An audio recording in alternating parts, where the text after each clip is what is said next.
Okay, so today we continue our journey in Durotar, and this should be like the last episode that we have to do in Durotar, although there will be some quests, because then I want to do next time, we'll go in Orgrimmar and really, do a completionist thing where I actually talk to everybody and do it super thorough. I always do that in playthroughs, like, oh, a day in Windhelm, or a day in whatever, like some new city that we go to, a day in Bastion from Anthem. So basically, what we're going to do here is, we have a moment of reflection, sort of a little bit of RP. We always have to log out in a different spot too, so we've exhausted this house now. It can be just anywhere in the world. I'm not going to get any rested experience besides the one that you get in a week, which is like how many bars? 1, 2, 3, 4, 5 or something. Just because with the way that I'm playing, it's like I'll be going through areas for a long period of time, so it'll seem like I'm over leveled. Like even right now, I'm level 13 and I'm still in Durotar, and there's still stuff left to do. And I'm not really going out of my way to do that. That's just the nature of how I play. I even use those little scroll buffs, so that's not like cheating, but I was trying to kill Fizzle Darkstorm, but I guess I realized that I just couldn't yet, so I want to do like everything, like even completionist style, but I guess there's no other quest really to do. Orgrimmar, this is Barrens, this is going to have to wait, this is also going to have to wait, so training the beast is something you need to be able to keep the pet, which means that as soon as you do that quest, you're supposed to run straight to the city, and you'd think I should know that from even other whatever my experience as alliance and stuff, but I never played a hunter, so I didn't really care. I mean, one of my first characters ever was technically a hunter, but I only got it to like 25. Hey Andre, how's it going? So yeah, the moment of reflection from last time is the fact that we almost died twice. Once to the not even Fizzle Darkstorm, but to the thing that has to do with one guy has a Void Walker as a summon. We kill the Void Walker and then we try to run away because obviously he's doing like 35. Another Defies Pillager equivalent moment. And then the Thunder Lizard is behind us. So we try to run through and I barely escape. Seems to be stuttering a little bit. So we run through like a little narrow way like this, and the Thunder Lizard's in the middle. So if he aggroes, I die. And then the other one was just against an alligator in the water with no racial up. And of course I have no potions now either, which can be sometimes hard to get. So the whole thing with that is just, it's a twofold thing, right? Okay, so in the character sense, like, oh, let's, a little bit of RP like I used to do in the old days. The character's kind of cocky. They lived like a simple troll life in whatever, Senjin Village or something, even though you'd never been there and you'd been from the Valley of Trials, but whatever. I don't know how they explain like what you were doing the rest of your life before the game. That's always a good existential question. Hey Fern, how's it going? But basically the character is getting maybe cocky and arrogant, like, oh, they're being asked to do all this stuff by Senjin Village and the elders and stuff, so they feel important. And so they're getting a little too full of themselves, so it's a learning moment there. And then the second thing is that on, like, my own level, I haven't played this game, like, since I played it in 2019, like, for the re-release, but it's been, like, 3 years. So that's part of the reason, and then the other is the fact that I'm underestimating the fact that it's not just a permadeath, it's the fact that it's a hard mode in so many other ways, like, oh, I can't use my bow, I can't use any ranged abilities, and I do have these bombs, but they're not as good as I thought. We're gonna get the one that actually lets us stun stuff too, which is a good chance to try a lot of things I never really tried, like for example, engineering I never really did. I can get wing clip, which would have helped me against the alligator actually a little bit. I don't know why it seems like it's a little slow. I think these chest graphics are a little bit out of hand. I know, my computer can't handle them. There is actually an iconic thing in this game, like during a raid, where you do like it's this like tower called Karazhan, where you actually do like a boss fight that you have to move chess pieces and stuff. Pretty cool, cool reference. Although it doesn't work anything like chess because it's just, whatever, they have different levels and values and stuff to them. These ones actually have a lot of flavor dialogue to do, like, oh, I have to get a drink myself. Thanks for reminding me. The fact that you're asking, like, where the tavern is and stuff. I should probably get wing clip. I was thinking I wouldn't need it, but, oh yeah, and also the fact that I didn't have a pet. So if somebody's watching that, they're like, you almost died as a hunter with no bow, no gun, no abilities besides melee, and then only no pet, even though I'm technically allowed to have one. Oh yeah, that's another reason our character could want to die. They were doing it on purpose because, of course, and whenever I die in a permadeath run, it must be on purpose, because they lost their raptor in such a traumatic way back at Terragard Keep, so now they feel like they don't want to live anymore. Or we'll have that RP that I have to become an alcoholic in-game and constantly waste my money on booze if I lose a pet. But that one doesn't count because it was just an abandonment issue, not like a... Where is it even? It's obviously in survival. Or maybe I don't get it yet. Or maybe I have it and I just didn't equip it. Maybe I learned it at like the end line. Oh, I did learn it. This is insane, actually. Inflicts 5 damage, which I guess I could spam that with my extra mana. That's actually what it's going to turn into because your abilities are so limited. So it'll be a 5 damage repeatable ability, which at this stage isn't actually that bad, like compared to 11, because it has no cooldown. But yeah, you can just keep somebody stun locked in the context of... I can't believe that's going to actually turn into our main source of DPS. And then, yeah, obviously we're allowed to use the bombs and stuff. It almost took on like a Batman RP quality at the beginning. Like I was thinking, yeah, we'll do engineering because I'll have so few abilities to use from the class that I'll have all these little tricks and gadgets in my back pocket. So we have the tracking condition where I can only change tracking in towns, which might not be that big of a deal. Auto shoot doesn't even have an icon. I guess I didn't even know it could go like that. That's like whirlwind because you don't even have a thing equipped. Which I guess I'll keep it that way the whole time too. I won't even bother to have one as a stat stick. So I have to do like 2 things in Durotar left, and then we're basically done, and then I'll do Orgrimmar and then whatever it tells me to come back for. One is I have to do the fishing thing, which is like a side quest, whatever, where I have to fit this is like this my own invented quest, where I have to fish in every body of water. So these 2, I was trying to do that last time and it sort of just wasn't letting me get the exact right spot. But I'll do that at the end because it's kind of tedious. There's one here. This one I can't even figure out. What else did I want to do? There's actually 0 quests to do then, because everything is just an Orgrimmar. Unless there is some other quest giver. What's annoying with that sometimes is the fact that they won't give you a quest until you're a certain level. So like, even the one that's telling me to go to the Barrens, that wouldn't have been there if I got here at like level 6 or whatever. Yeah, I won't do the fishing, but I wanted to look at just the northeastern part. In fact, I could almost do it like a back-to-back. I could look at Orgrimmar one time, and then I could look at Undercity one time, because all you have to do is take the Zeppelin. For some reason, I'm super familiar with... we got this just by chance, so I better keep that. I've really held back on, because of the lack of bag drops, which is pretty rare. I always say you get such an abundant amount in these starting areas. I kind of held back with my willingness to go to town, just to, you know, anybody else would just stuff stuff in the bank or not carry this much stuff in the first place. So all I have to do is, yeah, we'll explore this top part. There's some burning blade stuff that you saw because of your tracking there, and I kind of want to see what that's about. The only quest we'll leave hanging is Fizzle Darkstorm, which seems kind of dishonorable. For some reason I thought I could use like all 20 bombs and just spam them, but because they have a cast time, it ends up being almost the same thing as just attacking them normally, by which I mean even with melee here. We did get a couple greens, actually, maybe 3 or 4 of them. You can use swords, which I was somehow questioning a little bit. Or maybe you can only use 2-handed swords, which doesn't really make sense why that would be the case. Or we'll do an ultra hard mode where we're not even allowed to use anything but pole arms, because you know how rare and dog shit those can sometimes be. And so we can't destroy items. This was kind of a unique one.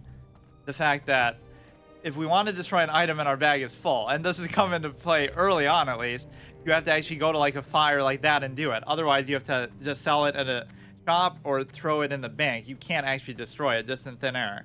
Just to make it so that I have to manage this a little better. A lot of little random things I add to it. I can't just do one simple format. That'd be too easy. Like, how hard would it really be just to get 100 from 1 to 60 without dying? Especially with a pet and everything. When I do get the pet, I'm trying not to make the pet the tank. I'll try to be the tank. Let's just test out wing clip. Literally, it fits so well on these. Very appropriate. So you can, dude, this is gonna be hilarious because you have so much mana and nothing to do with it. So that, I never thought of using it like this. Because why would you? Yeah, let's get some wing clip crits, which our crit chance is actually pretty high, isn't it? What? I thought it was much higher than that. Wait a second. Maybe I've just gotten too high of a level. Wasn't it like way higher than that? 16.62. This is pretty good. So our total mitigation is going to be like 25 to 30%. Because this will go up over time with our agility and stuff we get on gear. But this will never go up. That's the only problem. Like you'll have a 10%, or maybe it does somehow.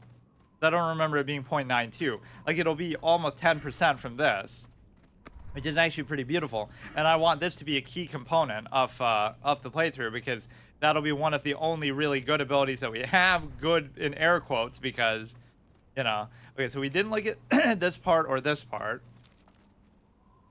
And the whole point was to try to do the fishing on the as you're going through, but my space is such that I won't even worry about it right now. But that's like a good little side quest. Yeah, just wait till we have to do the one before we complete this playthrough of fishing in the Orgrimmar or Stormwind City pool, like the whatever, the moats and stuff. Like, how the fuck would I do that? At least if I was a rogue or something, I could sneak in there and try to do it. These might become aggressive now. Something like the little boars, those start to throw you off. This is actually better. I mean, you should still do Raptor Strike, but then when it's on cooldown, they don't even share the same GCD, of course. I would have never thought my main source of ability is going to be literally wing clip. Or maybe not even, but... In fact, why is the damage so bad if... Oh, because this is doing increases, this is just doing base. Right, right.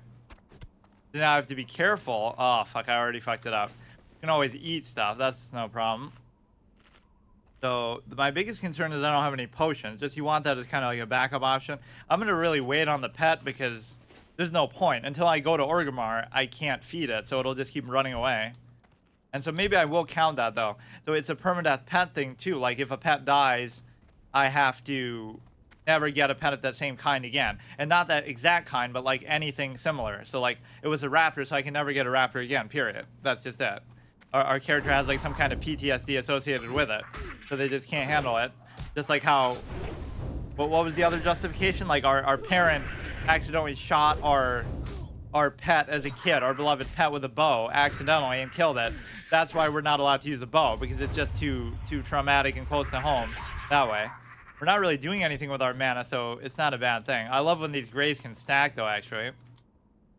Although sometimes you never know whether it's going to do that or not. I don't know what this place actually is. And see, doesn't this show up as water even though it's not water? What is that? Is that actually a bugged? Oh no, it's over here. There's one by Razor Hill that's going to be a big mystery. I don't know actually what it is. It's like right near the end, but it's not.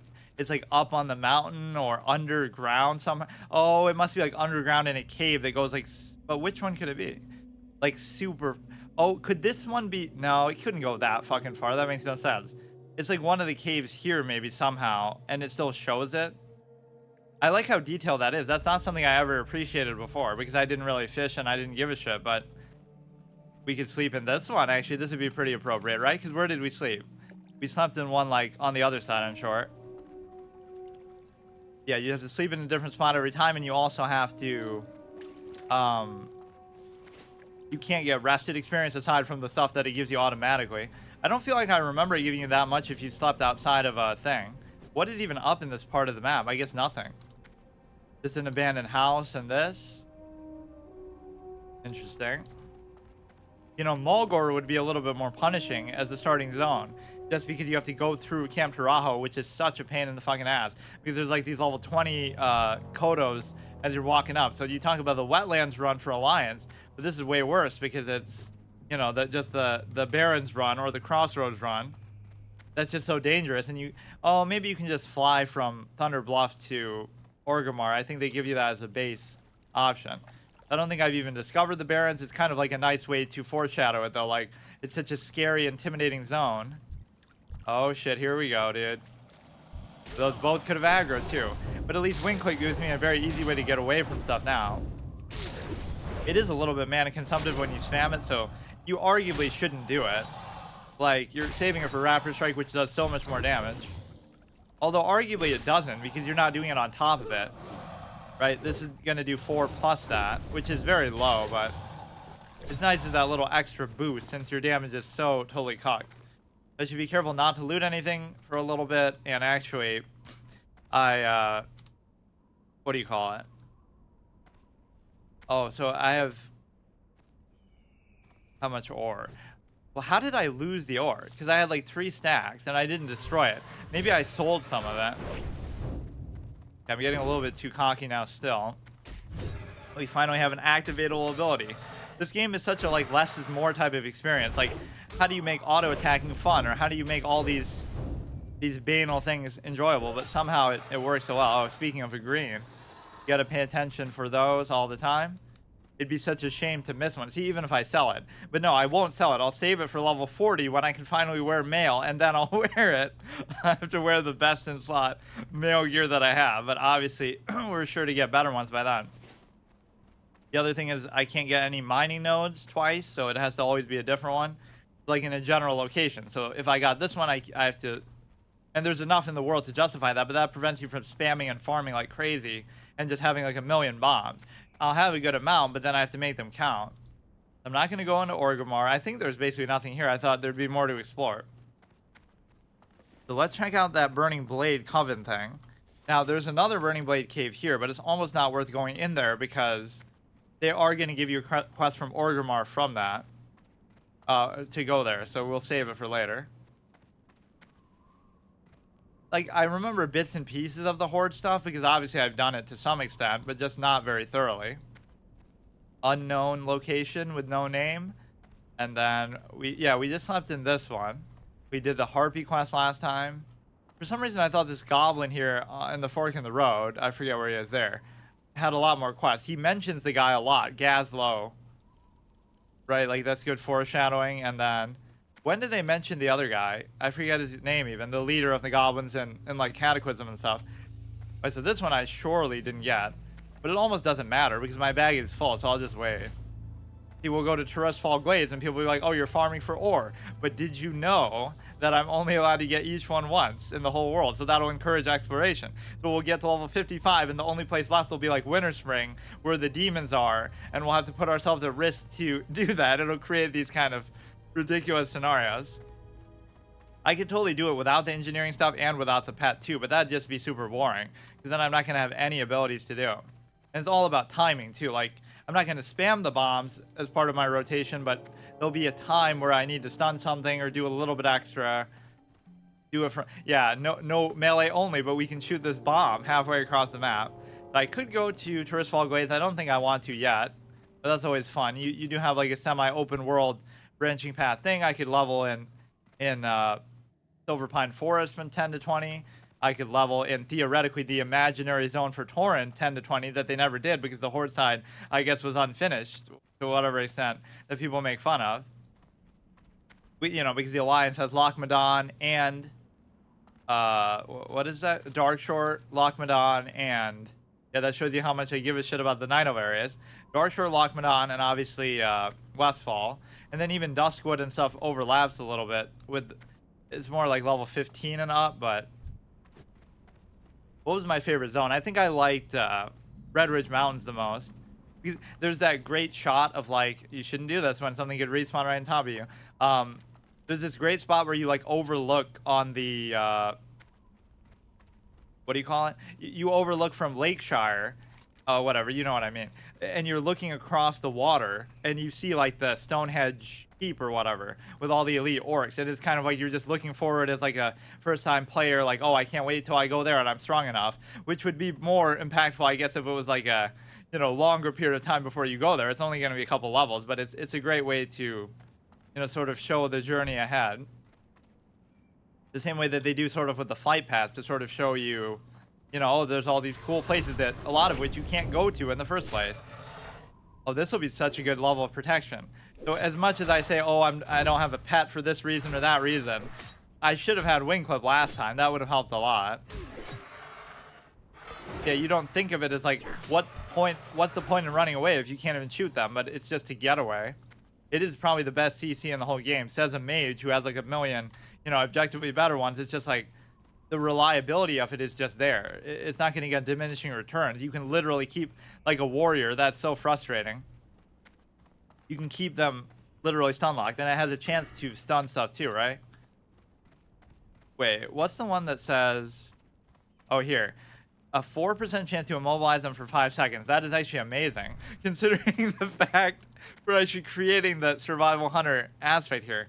Because we're going to be spamming it just for base damage, that actually becomes relevant. Whereas normally you might question it and say, why would you want that? Why would you care? Blade Fist Bay now is something that you see somewhere else too, isn't it? Like, huh. I know there's another spot in the world. Maybe it's like the coast of Ajara or something that's also called Blade Fist Bay. or maybe the whole thing in Tenaris, even if it shares the same side of the map, is also called Bladefist Bay. Why does that seem like such a name that you see in countless other places in the world? Maybe I just went here so much on the Zeppelin that I think that.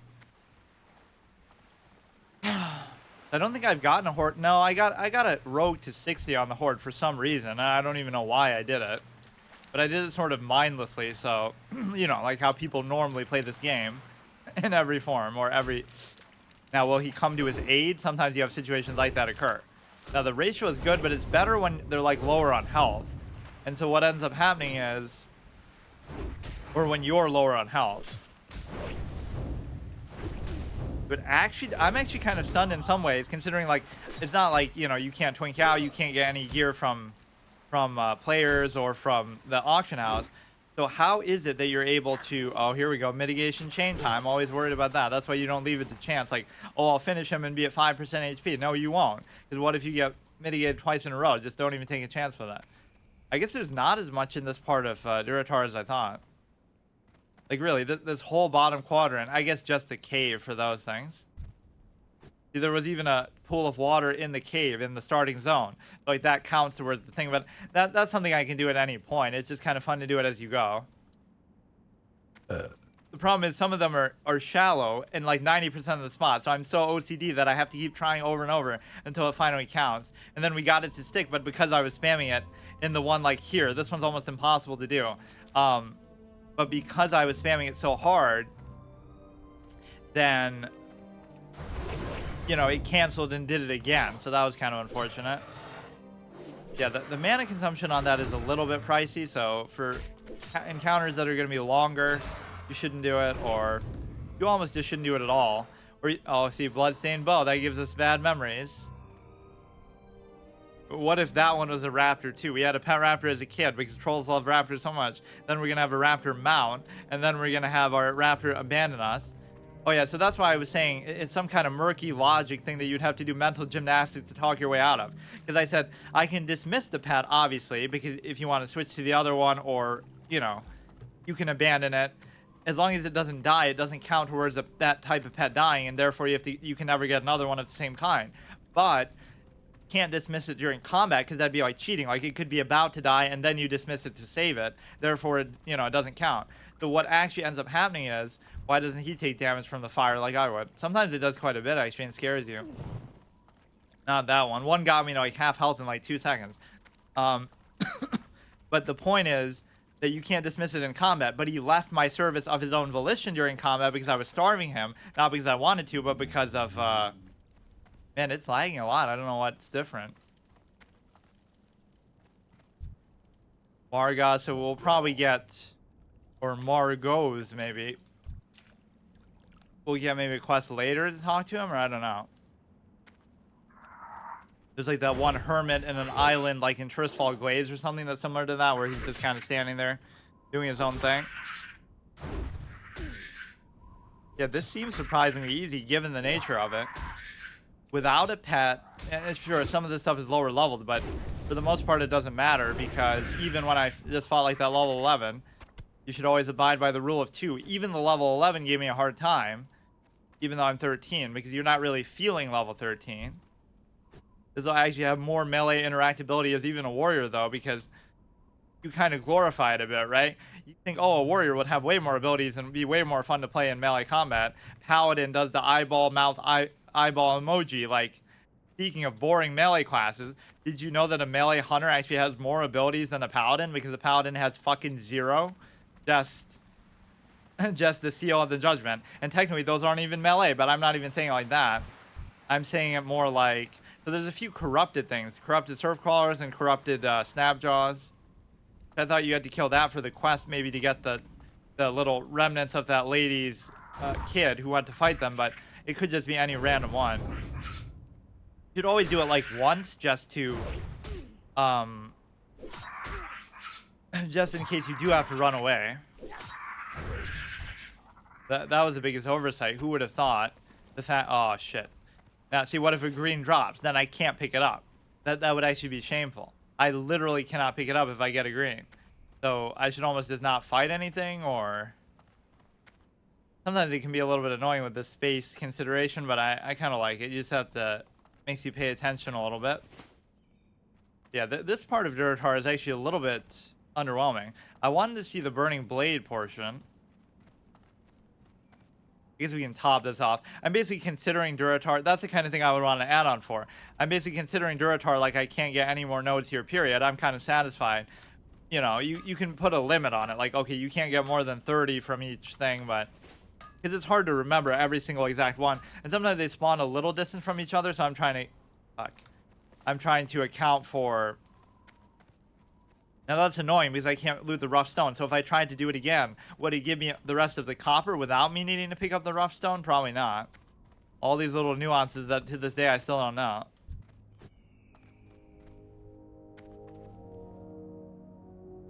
Yeah, I've never had such a hard time in a low-level zone getting bags. It's really quite a shock. And now I feel really bad not for not fighting stuff. Where were the Burning Blade people up here? Nothing really even in this whole part of the map. Or it could be underground, but I don't really understand why that would be. Like, is it this, maybe? It almost looks like a cave, but it doesn't actually have a proper... really, what is this place? They don't send you here, do they, ever? I've never even seen this place. What the fuck? Because the only reason I even thought of it is because I was below and I was doing my humanoid tracking. And I'm like, why are there burning blades here? They're supposed to be up here. I think I've never seen this location in my whole life. But we can't do it because we have to sell stuff first. Okay, let me be more particular next time. I'm losing out on money and stuff. It is pretty close to Razor Hill, so it's fine. Yeah, we'll check out this place, and then maybe I'll just do the fishing thing, because there isn't much else to do here. I'm surprised. So yeah, that's the perfect spot to leave off on at the... whatever, that other hut, on because it's literally on the doorstep of Orgrimmar. Then we'll go in there, we'll spend a nice time doing, talking to every NPC and stuff. Playing like a single-player story game on top of everything else. Which that is kind of a trademark of mine. Even if I'm doing, like, you know, I'm playing a story game, let's say, for the first time, it'll still be permadeath. Like, a first playthrough of permadeath is my whole patented thing. So it's a good way to make yourself more immersed. You're not just immersed because, oh, the game is so good or well written, like Anthem, am I right? Wink, wink. But because you're making it that way, because every little thing matters. So, oh, you're reading the flavor text because it might give you a clue that actually saves your life later, not because you're actually interested in the story. And The Witcher was actually good for that. They're giving you all this lore about monsters, but my whole, like, in-character RP thing of Geralt was, like, he wants to know that, not out of idle curiosity like the player does, but, like, for you, it's just, you know, like the Few Good Men thing that Jack Nicholson says, like, oh, it's a good story to tell at a party. Like, oh, did you know that these monsters work in such and such way and their odor smells like this or that? But for him, it's a survival guide. So for you, it's just entertainment. For them, it's a survival guide. I also said maybe I shouldn't be allowed to buy stuff back, but it's not like I would care about that anyway. I mean, just on the off chance that I can use, or on the off chance I want to use these, maybe I'll do that. I'll keep them for now. Or we will be dual wielding. We have the option to dual wield and the option to use two-handed axes, swords, pole arms. One hand just by itself, which I don't see why you would ever do that. Make it even harder. You can't have a pet, you can't dual wield, you can't do anything. You have 3 empty slots. And let's see, maybe I can learn something from engineering, because I did get it to like 30. I know a few things you want me to show you. That's actually different dialogue. You have to get it to 50 there, and mine's only at like 30 something, 31. Mining, I don't see what I really could learn anyway. Speak, friend. This guy deserves the lower ground. And engineer in Orcish society should be a god, because it's not something you associate with them at all. Although I was trying to even guess, like, what horde race would have to do with them, and I couldn't really figure it out, because even on the Alliance, like, okay, dwarves kind of like that sort of stuff in terms of archaeology and exploration, but only gnomes are really considered smart enough and brilliant enough to do engineering. So how the fuck can orcs do it, with all due respect, because they're considered stupid, and they're considered like, oh, Zug Zug, and all these different portrayals in Warcraft 3 and stuff. I'm exploring this one just for the heck of it. We'll save that one. I'm sure there's a quest for it. Maybe there'll be a quest that sends you here, but look how it doesn't even show up on the map. I think we've explored, actually, like, in terms of filling out the map. There's no empty space. Yeah, I was something of an achievement hunter before achievements existed. I wanted to fill up every area of the map just to do it. Just like I might do in a single-player game. Not because, you get some imaginary false sense of gratification. I want the false sense of gratification to be psychological, not to be 10 achievement points in my, whatever, in my collection. I wonder if there is actually anybody who has it couldn't be. Like, is it actually possible to even? This is a multiplayer game? Yeah, but I try not to play it like that. Unfortunately, it is.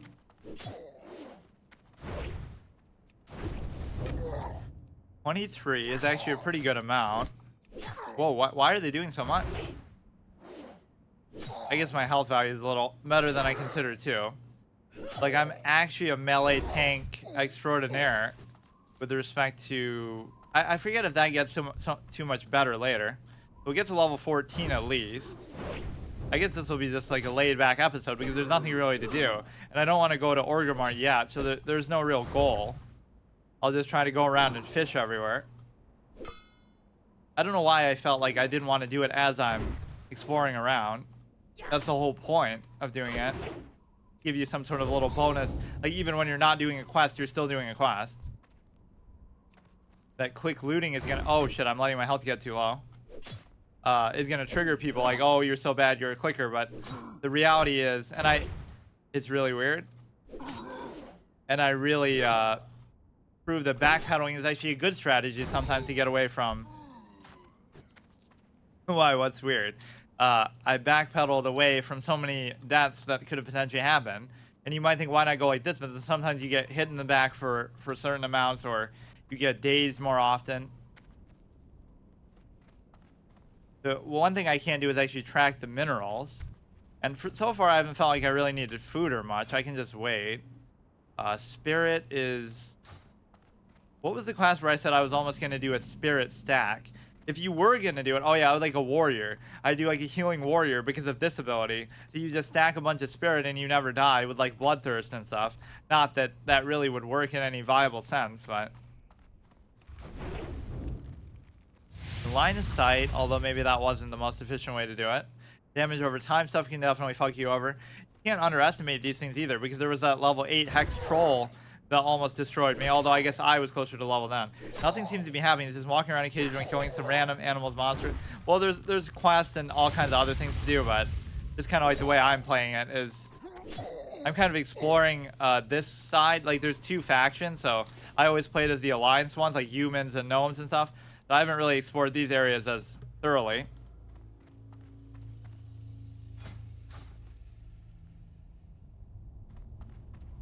That's like describing MMOs altogether, too. The original open world experiences, although technically they're not because of the level ranges and stuff.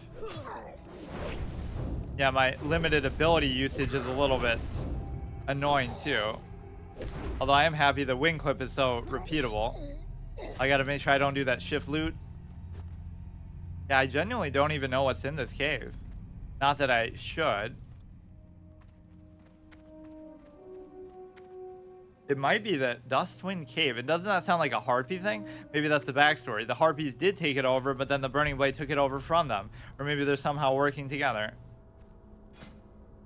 Create our own little RP story of it. Now you should do this. Clip their wings. That's how I started the playthrough, by saying I'm a hunter with clipped wings, because I'm not able to use a bow, the core mechanic of the class. So in a poetic sense, we have to go through our life reflecting on our own ability for that name. That is an insane slowdown, though. Isn't that the highest amount that anything does in the whole game? Is there anything about the combat? You seem to be just standing still, pressing attack buttons. Yeah, it is very auto-attack based. It is kind of an old game. This came out in 2004, and then it was re-released in 2019. Yeah, the attacking is automatic that way. And so, yeah, I just do the abilities, of which, under these circumstances, I don't really have a ton. There is sort of a minimalistic quality to it. Just wait till you see the Paladin class. That'll be fucking... That is literally just auto-attack and do nothing ever. People talk about the Horde is unfinished, but... That is the ultimate karma back to the Alliance. That's the biggest challenge of making an MMO. How do you make auto attacking fun? Or they need like a Dark Souls quality combat system for an MMO, which even then the hitboxes are far from perfect. And of course I can't die, so that adds a little bit of weight. Even if this seems too easy or whatever, one little mess up and the whole thing's over. What is my overall playtime anyway? 16 hours. Yeah, I am playing it almost like I did when I first started playing. Just because I'm treating the Horde as such a novelty thing. I could get this one, but actually it doesn't matter because I don't have room. Or I kind of do. But you know for sure I haven't gotten this one because I haven't even been in here in my whole life. I wish that would crit more to try to justify the damage. I got rank 2 of Raptor Strike, which is pretty good because I actually don't want the rough stone, although I like when these let you take them 4 or 5 times over. Can't judge necessarily, I've never played either game, but Dark Souls combat does seem far more interesting and interactive. Yeah, the whole auto attack aspect is a little bit lacking, but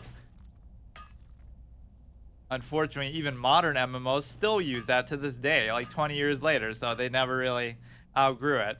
They try to justify it by like a latency issue, like, oh, one person might have delay because of their internet, so they try to, you know, they don't want it to come down to very tight, intense reaction times, but after this long, that's kind of more of an excuse.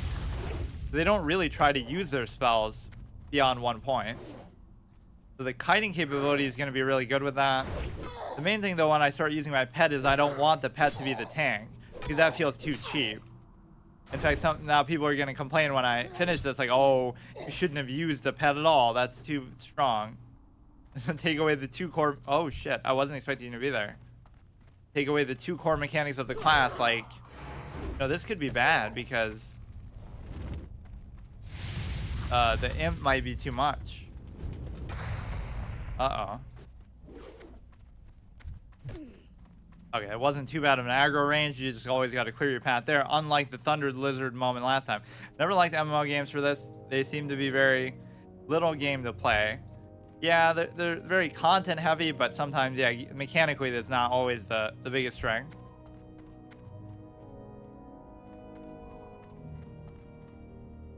Although in terms of customization options, they sometimes blow single player games out of the water, like, you know, when you look at the 27 different talent trees for this compared to, you know, a game like Skyrim that has less than that, even though it's, I don't know, or like even the class difference.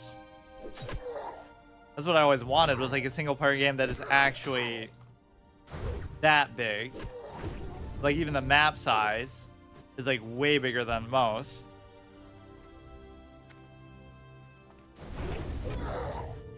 I always like to play them almost like that, like just a very free-form, open-world type of experience because they're so fucking big. Like I've spent 5 episodes just doing one zone, basically, which, to be fair, is just to my own credit because of how slow I sometimes go through stuff. Now, we are going to get respawns, which makes me a little bit nervous. I guess I took too long. I won't be able to run away this time. I could probably overlook this if the world was immersive and the story was interesting. It seems fairly below. Well, it's kind of takes more time to kind of get all that. The story is actually quite good.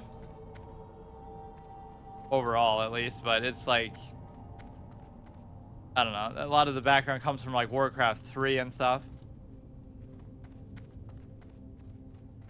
Kind of making me nervous because of the imps. I guess I could try to kill the imp first. Let's get an idea of how tanky the imp is. Oh, I don't like these respawns though. This is kind of dumb. So he justifies me taking it slow because of how dangerous it can potentially be. Generic at least, I never played a single game like this, and it still feels like it. I mean, it's a whole genre. Just MMOs in general are always like this. They're always about sort of like the character experience more so than the, you know, any sort of mechanical aspect. I can't actually loot that, unfortunately.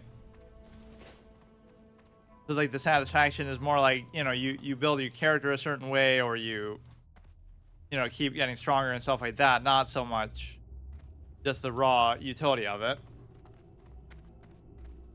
But I do have the, I always like how this is a picture of an imp. That makes it feel like you know, you're insulting trolls. You're calling them imps because that's not really what I think they look like. Even as much as I made fun of trolls back in the day. In fact, that is the whole irony of doing this. I'm playing as the class that I thought was the shittiest, dumbest thing. But then you gain a little respect when you realize they were the original denizens of Azeroth. Like, they existed before anybody else, and they even became... Building your character and getting stronger loses meaning this way.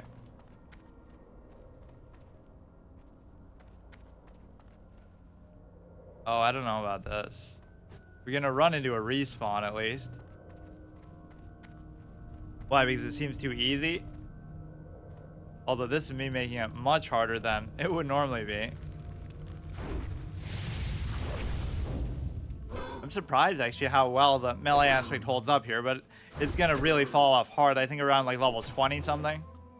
Because... But then we're gonna have our pet to make up for it, so there'll always be something.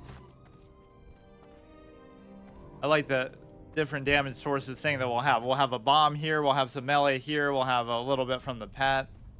How did they respawn that fast, anyway? More like the gameplay itself, it sort of leaves you out of it. But yeah, it feels like that more with melee classes. Like, if you're a caster, then you're always casting a spell. But even then, you have to wait for it to channel through. I mean, it's got to be, like, for magic, it's got to be, like, a skill shot. Where you actually have to aim it. Or melee has to be where you have to time it or do something, like, very Dark Souls-esque. That is what a lot of people would want. Like, give us an MMO with the same breadth of the world and stuff, but also, you know, with more modern mechanics, which, again, I can't hold that against this because it's so old, but even the modern version of it that is still surprisingly around is not really much better. At least mechanically. I find that hilarious, though. Yeah, did you know this is actually more interactive than a paladin? I never thought about it like that. Oh my god. No wonder McConnell Rat was always in such a bad mood. Imagine picking that class. Imagine playing that class in vanilla. Although I found it super fun to actually heal as one for some reason, even at the low levels. Like, just because you keep, I don't know, there's like a nice cadence to the, you're using like a lower rank of Holy Light, and you're kind of just, oh shit. Okay, the only reason I did that is because I was nervous about the imp, so now we have to kind of go for it. I'd feel more comfortable if I had a potion. I don't know, I'm gonna take so much damage from this fucking imp.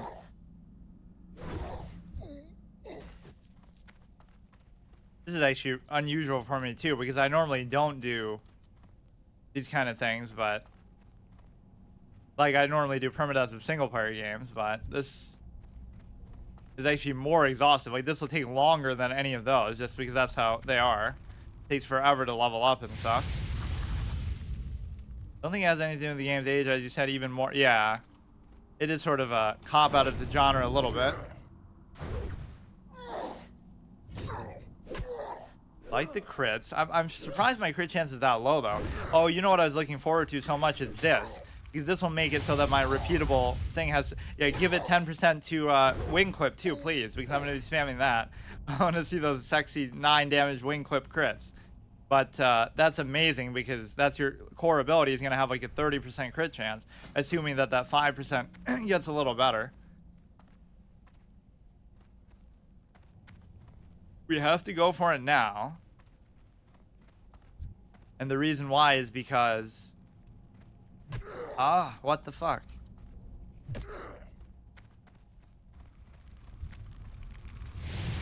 How strong are you?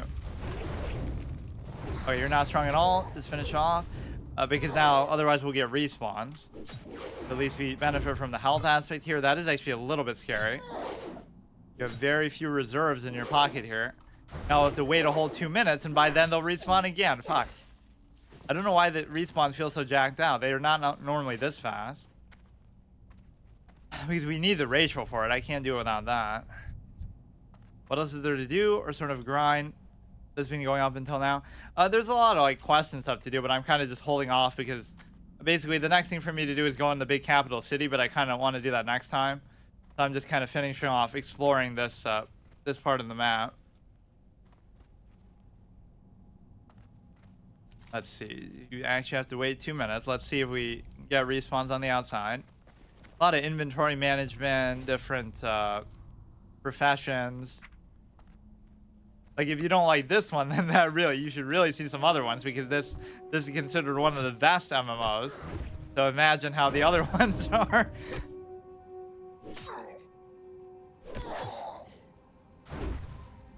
This or EverQuest or what else? In fact, as much as I say I like MMOs, I only really played those two. Like Tibia was a really old school one, and then this. That was like 1997. Not that I played it that long ago. Would have been like 2 years old, but whatever. Early 2000s Tibia was really good, and then that one was way more punishing too. If you would die, you would lose levels. So imagine like, oh, I played 16 hours to get to level 13, and then if I die, I go back to like level 10 or something, and I lose gear, which is especially annoying later on in the game. It takes you a super long time to get it. You just don't fill up this last spot. I could make bandages, although in combat there's going to be no use of it. It'll actually get easier though too as you get higher, because what's going to happen is you're not, man, these respawns are, this is not how it used to work, 100%. They would not respawn this quickly. It's been like 2 minutes, proven by the racial, because I went straight for them. This is so dumb, actually. Okay, so I'll farm up to level 14, and then we'll make our trip into there.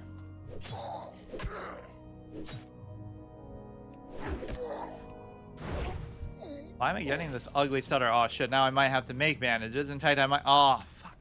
Now I won't be able to do that, because I hope I don't get a green. Or no, you might be able to make one and then just use it. Like, won't it replace the one that's up there? I actually forget how this works. Damn it. Because you're consuming one, but then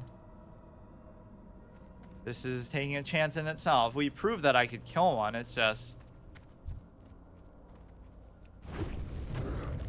I almost can't even run away or do anything either. You have to take out the imp really quick. That almost would be a job for the pet. Oh, I didn't even wait for it to come all the way back. I'm taking too many chances. This stuff with pets is unfair, says the hunter, of all people. Or it's great for when they try to run away, in case you're in a tight, closed space like this. So it stops their runaway from being too effective. Getting blocked by somebody with a staff, come on. Well, since I committed to that, I'm just worried if a green drops, because then I'll feel stupid for not being able to pick it up. Okay, let's actually push through now, unless there's going to be another little imp. Can't believe we got all the way to level 13 just in the zone, though. Without really, I mean, you could say I padded it a little bit, but for the most part, we've been doing quests and everything the whole time. Gonna make sure they're not padding around too much. But we might have to fight our way out too, unless there's some kind of shortcut exit. But you gotta have the ratio for any sort of high octane fight, whether it be something within close to your level or in fact, this is sort of the gimmick of the day. Look how many people are doing the same exact thing. What's hilarious is, like, if you go to the WoW category, what's hilarious is I did it in January, right? Like I did one stream just to sort of introduce it, and then I started doing it last month. But I did like a 90-second clip that I uploaded to YouTube, and I got like 30,000 views. Not because, oh, it's so insightful or so amazing, but just because it happens to be the thing that is like the gimmick of the day, right? Like, oh, big streamers are doing it, or this or that. I had no idea that was going on. It's just I do permadeath runs of games in general, so of course, you know, I always enjoy doing these. I've done 3 of them before at least, and it was a very similar style before obviously this hardcore add-on even existed, or at least as far as I knew about it. Tried some of the more story-based FPS games. A lot of those have all the positive aspects you talk about here, but proper, like FPS.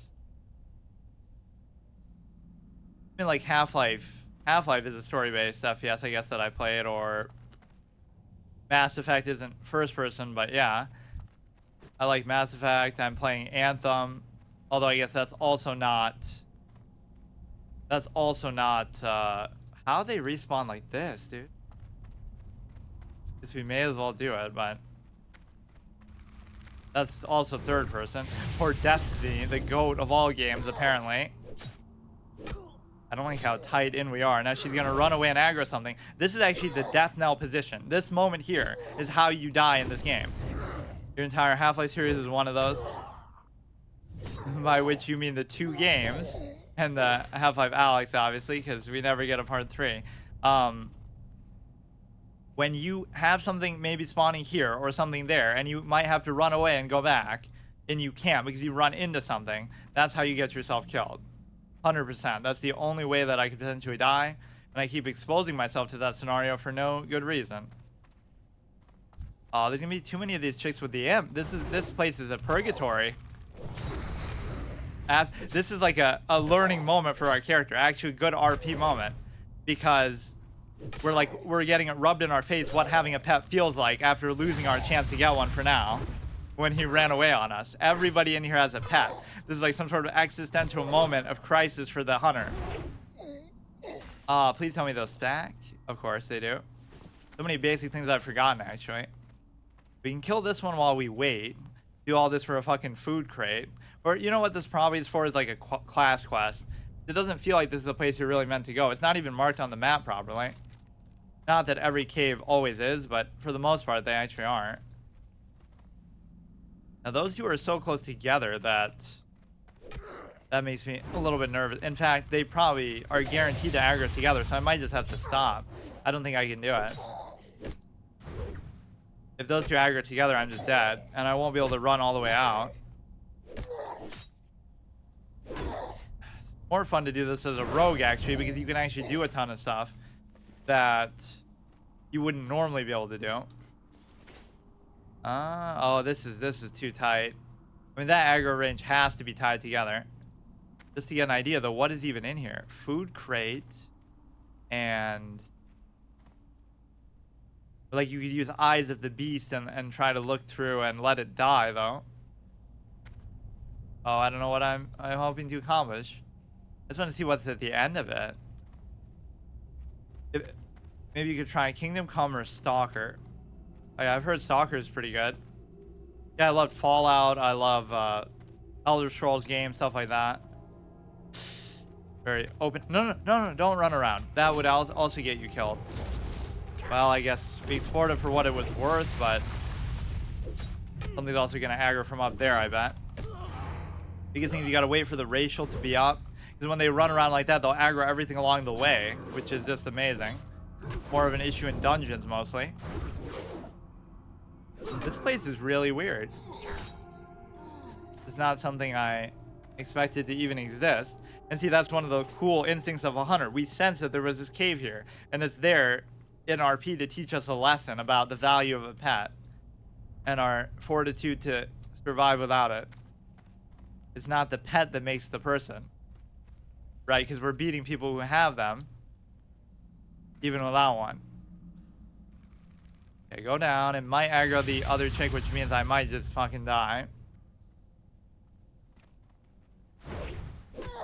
Neophyte, that's what they always call Maya in Spirit of Justice. She's a neophyte practitioner, even though she's the goddamn daughter of the founder of the technique of spirit channeling. I don't feel like I've ever heard that word used in anything else. I always go back to that when well, always meaning just now. Neophyte, it's like a pretender, I guess. It's like Fallout, but the entire world hates you. I guess I can't think of too many. What are some first-person shooter story games that I've played? Most of them either are third-person or they have the ability to go third-person. Like, so Fallout doesn't even count, technically. That's surprising. Yeah, Half-Life is the only really great example I can think of. But yeah, even like Mass Effect is very good in terms of story focus.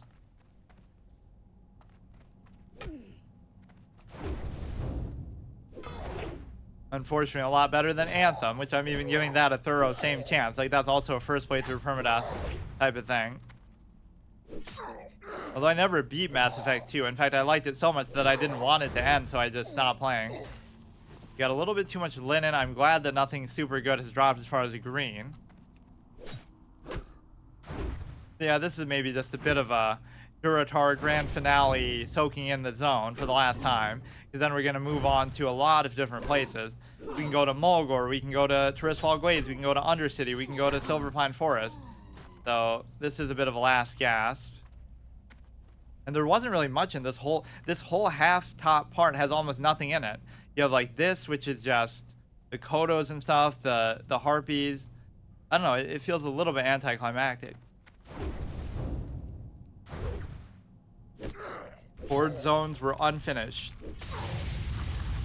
Kingdom Come is a full-on RPG, but quite mechanically heavy and with. Yeah, I've heard good things about that one too. But there's so many. Oh no, no. Ah, I need that so badly, but there's nothing I can. Is there a fire maybe somewhere? We'll go to Razor Hill. Oh shit! In my despair, I almost get myself killed. Gotta finish this guy off fast, fast, fast, fast, fast. These actually hit a decent amount, like 20 each. Please, please. Wow. Please. That's what wing clip saved me. Or at least I could run away if I really had to. And these respawns will drive you insane. A lot of historical elements. Nice. You know, when I was younger, I always looked at FPS games like, oh, you know, they're just these mindless things where they're all about shooting. So I avoided playing them for so long. But there's always this thing like, oh, you hear amazing things about Half-Life, Half-Life 2, whatever. So I eventually tried it. Maybe there's a fire in that hut over there. And by the time we come back, it'll already have respawned everything. A lot of things I'm doing to make it kind of more maybe tedious or difficult than it would normally be. So maybe I'm making it look worse, but here's our raptor thing. We'll spare it though, out of our love for the one we lost, which was a red one. I can't remember which one I got originally. This one almost shouldn't count, although I can't remember what my ruling on that was. Gotta be like a full-on brazier. It is technically a fire. You know, it's only one potion. It's not the end of the world, but I think we already lost it. Fuck. They're actually super hard to get. Arguably, the original FPS games were... Yeah, that was kind of my perception, so I always avoided them. Or even like Grand Theft Auto, I would hear like that. Oh, you know, it's you hear so much about the violence aspect, so I wasn't turned off by that. Like, oh, violence is bad. But I was turned off like, oh, that's all it is. It's just you're shooting people and this and that. So it didn't seem particularly deep or interesting, but obviously I've been proven wrong. GTA 4 is like one of my favorite games ever. And one of my most classic permadeath successes, like 100% clear without dying, without failing a mission.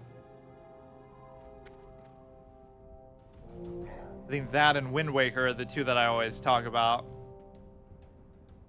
I should try to do them again just to test. Like, did I change, or, you know, like, have I gotten that much worse? Because there's a lot of things I don't feel like I could do now that I did in the past. On the other hand, games like Quake still remain one of the best FPS games, but that's more like that's a multiplayer game, right? But there, at least it feels more excusable because, you know, I can't even really do anything with this still. But, you know, I could make maybe another bomb. Oh, that's something you could always do, is just throw the bombs. Because, yeah, there's nothing even... Or I could just sell the rough stone or something. Oh, this could be one of those things that comes back to haunt you later, though. But we have so much linen that we can just do it. Or, you know, we should make it where, oh, we can only do it in front of the trainer, too, which seems utterly ridiculous, and you don't have to do that. But you should at least have to do it in a town, right? I'm not allowed to craft stuff out in the field. It lived for so long because of multiplayer, but there are hours long. Really, I didn't even know I had a campaign with the same or better features. Huh. For some reason, I thought it was always just, yeah, like a arena-based shooter type thing.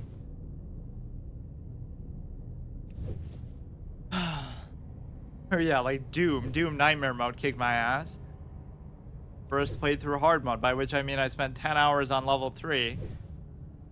There's like all these tricks and little secret doors and stuff you're meant to go through, but of course you wouldn't know that the first time, so knowing is half the battle. That's why I consider looking stuff up always to be cheating, like whether it be in chess or not. It just feels wrong. It goes against my whole like philosophical approach in life. Like you should, even in a real world context, fine. Like you want to learn how to do your job through, you know, reading books and stuff. That's different, but in a game, there's a sense of honor. Journeyman First Aid is like a good time to learn it. We prove that we can make these heavy linen bandages, which I might even use those instead of food then, because what else am I ever going to do with cloth unless I need it for something to do with engineering? Journeyman first aid. There's no kind of flavor associated with that. Creation of bandages up to 150. The cloth used to make those bandages can be found on humanoids in the world. I like how specific it is with that description. Like nowhere else but that.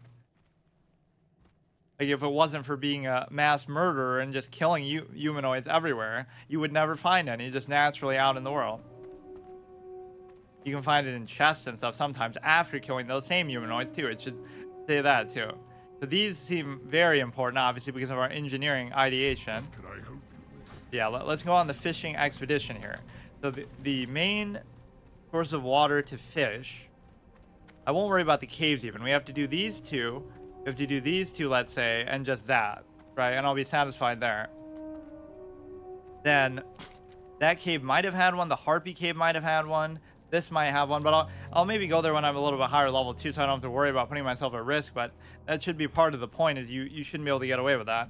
And it's not even like a fishing bobber problem, I don't think. It's more like, I don't know. It just has to get on a one spot. Like this is actually kind of annoying to do before. Basically everything I have to do in town. I can't switch my tracking in town. I can't switch or outside of town. I can't like craft stuff, just so that when you go out in the field you should be really ready. You can't just magically do it in the middle of a combat zone, even if technically you're not being attacked, right? You're like your Batman leaving the Batcave. Oh, he forgot his batarang. You can't just fucking materialize one out of nowhere. I don't want to be a degenerate like Twilight Princess and use it like the Ganondorf fight. Every time I have any close combat encounter with a fishing pole, we got to make that reference. It's such a stupid thing that seems almost like it was intentional. All you have to do is get one to stick. This is like hitting the lottery. Now this will be super boring. Reach me out hall. The friendly NPCs just stand still and do nothing. Done like a true NPC. They're meant to just watch you on your journey.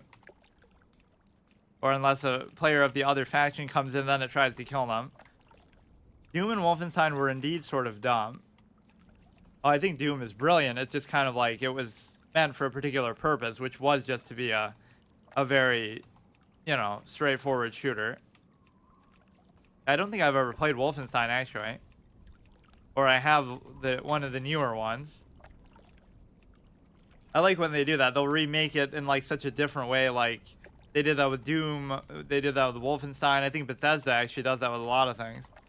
They'll just take some old IP, and I think the game would be 10 times more immersive if they like did stuff than that they'd be doing all your work for you. They have a lot of, you know, dialogue to tell you, but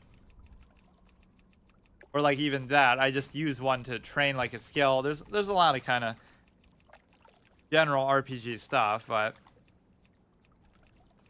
definitely I wouldn't argue for its mechanical strength. But then again, in 2004 standard, you compare it to like Oblivion or something, you know, if that's the best single player RPG out there.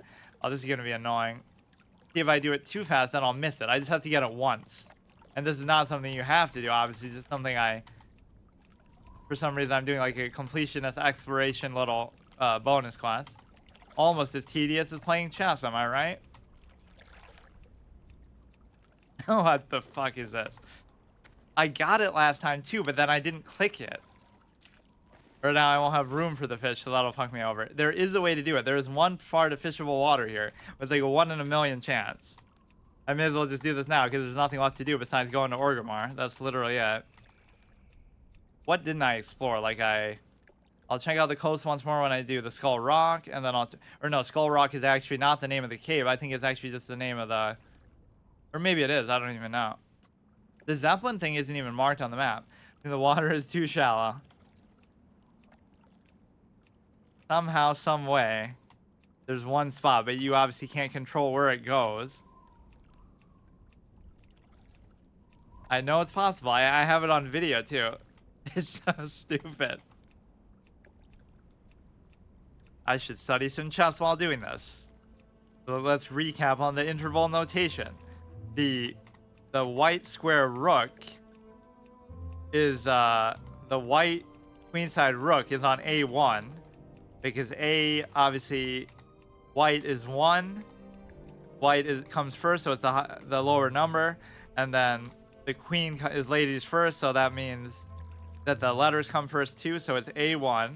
So then the kingside rook for white is A8. And then or no, it's H8. I'm already wrong. Fuck. And so therefore the black side, black queen side is A8, and then black king side is H8. That's all you have to do. You get like a barometer for it, and then it all shrinks in. This guy's taking a bath, the little scorpion. I like how I picked a raptor too for my first pet, just to kind of bridge the gap, because I played a hunter way back in the day, and basically it was like ASMR fishing stream. That's what this should be. I think it was one of the orange ones, closer to Orgrimmar though. But basically, it was the first and maybe only pet that I got. Or no, I think I had like a little warg. One of those wolves you get in like Silverpine Forest. I only got him to level 25, and that might be the highest I've ever gotten a hunter. It kind of ruins that when I say like, oh, I've never gotten such and such character to max level or over 60 or 80 or whatever. Like up to 80 in Wrath, the only ones that I had done were I had a mage, I had a death knight, I had a warrior, all level 80, and that was it. So I never got any other classes besides that to 60 plus or higher. But now, because of the stupid retail boost stuff, oh, I have like a level 40 paladin, which would technically be like level 80 plus, you know, whatever, they shrunk the levels. Or even, what do you call it? The demon hunter. Like, they're giving you this shit. I guess arguably the death knight kind of ruins that too, the hero classes. They like how the description is like, oh, hero classes are the ones that start at a higher level. No, they're the ones that are imbalanced and bullshit and break the game and that nobody likes. As far as like the tooltip that describes them. Come on, man. I guess I could save this one for some end of playthrough thing. This will be the 100% completionist one. I'm sure the other ones aren't so shallow. Here, I'll just do it like a million times and then just show that it can be done, but then I'll miss it.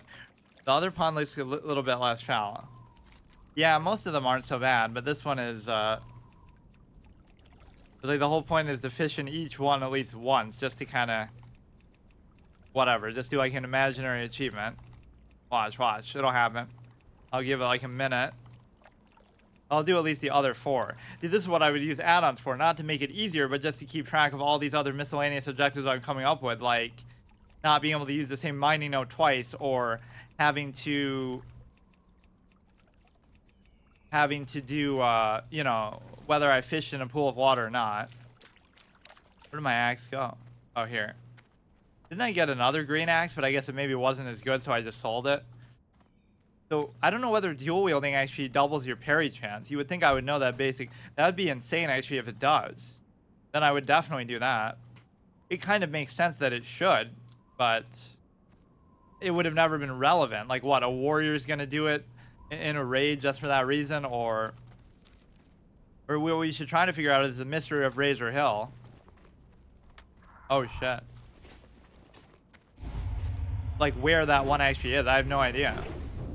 Unless there's a cave or something that somehow goes that far in. It doesn't even feel... Oh, don't tell me. I think I already did this one, though, too. This one looks shallow, too, but... Oh, my God. Or no, that's not even it. Oh, my God. I know these are both doable, though. Oh, this one's not nearly as bad. Or maybe it's got a 1 in a million chance luck. It's a nice, like, reflective moment in an experience. Like, oh, you just had your life on the line. You almost just died to an imp or something. And then you kind of relax, the calm before the storm or after the storm. There's always those good moments, like a pre-trial review in Phoenix Wright, in the courtroom lobby, or driving the car in Somnium, or even like GTA, driving the car to the destination. Like, knowing the playthrough could end right there at this mission once you get there. That one's good. That one's impossible. What is this Razor Hill one? I have no idea. See, the great mysteries of the game that people take everything for granted, like they know everything. It would be harder to figure out every nuance of this game without looking stuff up than it would be to figure out, well, than it would be to be a 2,000 FIDE player at least, because there's so many things. 20 years later, even with people playing on private servers and stuff, there's still so many things they don't know. Like, what was that? Like a paladin using... I can't remember. It was like some paladin using some engineering thing to create some kind of weird trick out of it. But it's showing it like right there. I don't get it. It's not in the inn. It's not back here. It's a big pool of water too. Like you can say, okay, it's above, but it's not. Or like it's this guy's cauldron. Like that's actually what actually fish in his cauldron. What if it actually is though? It looks way too big for that though. It's obviously just like somehow in the canyons, but I don't see how really. You have to go like underneath, or it could theoretically be in the Harpy Cave area. We'll check out that. I basically just want to get to level 14, and then we'll be resting there for the epic Orgrimmar journey, which will be maybe even more tedious than this episode, but that'll be fun because I've never really paid that much attention to it.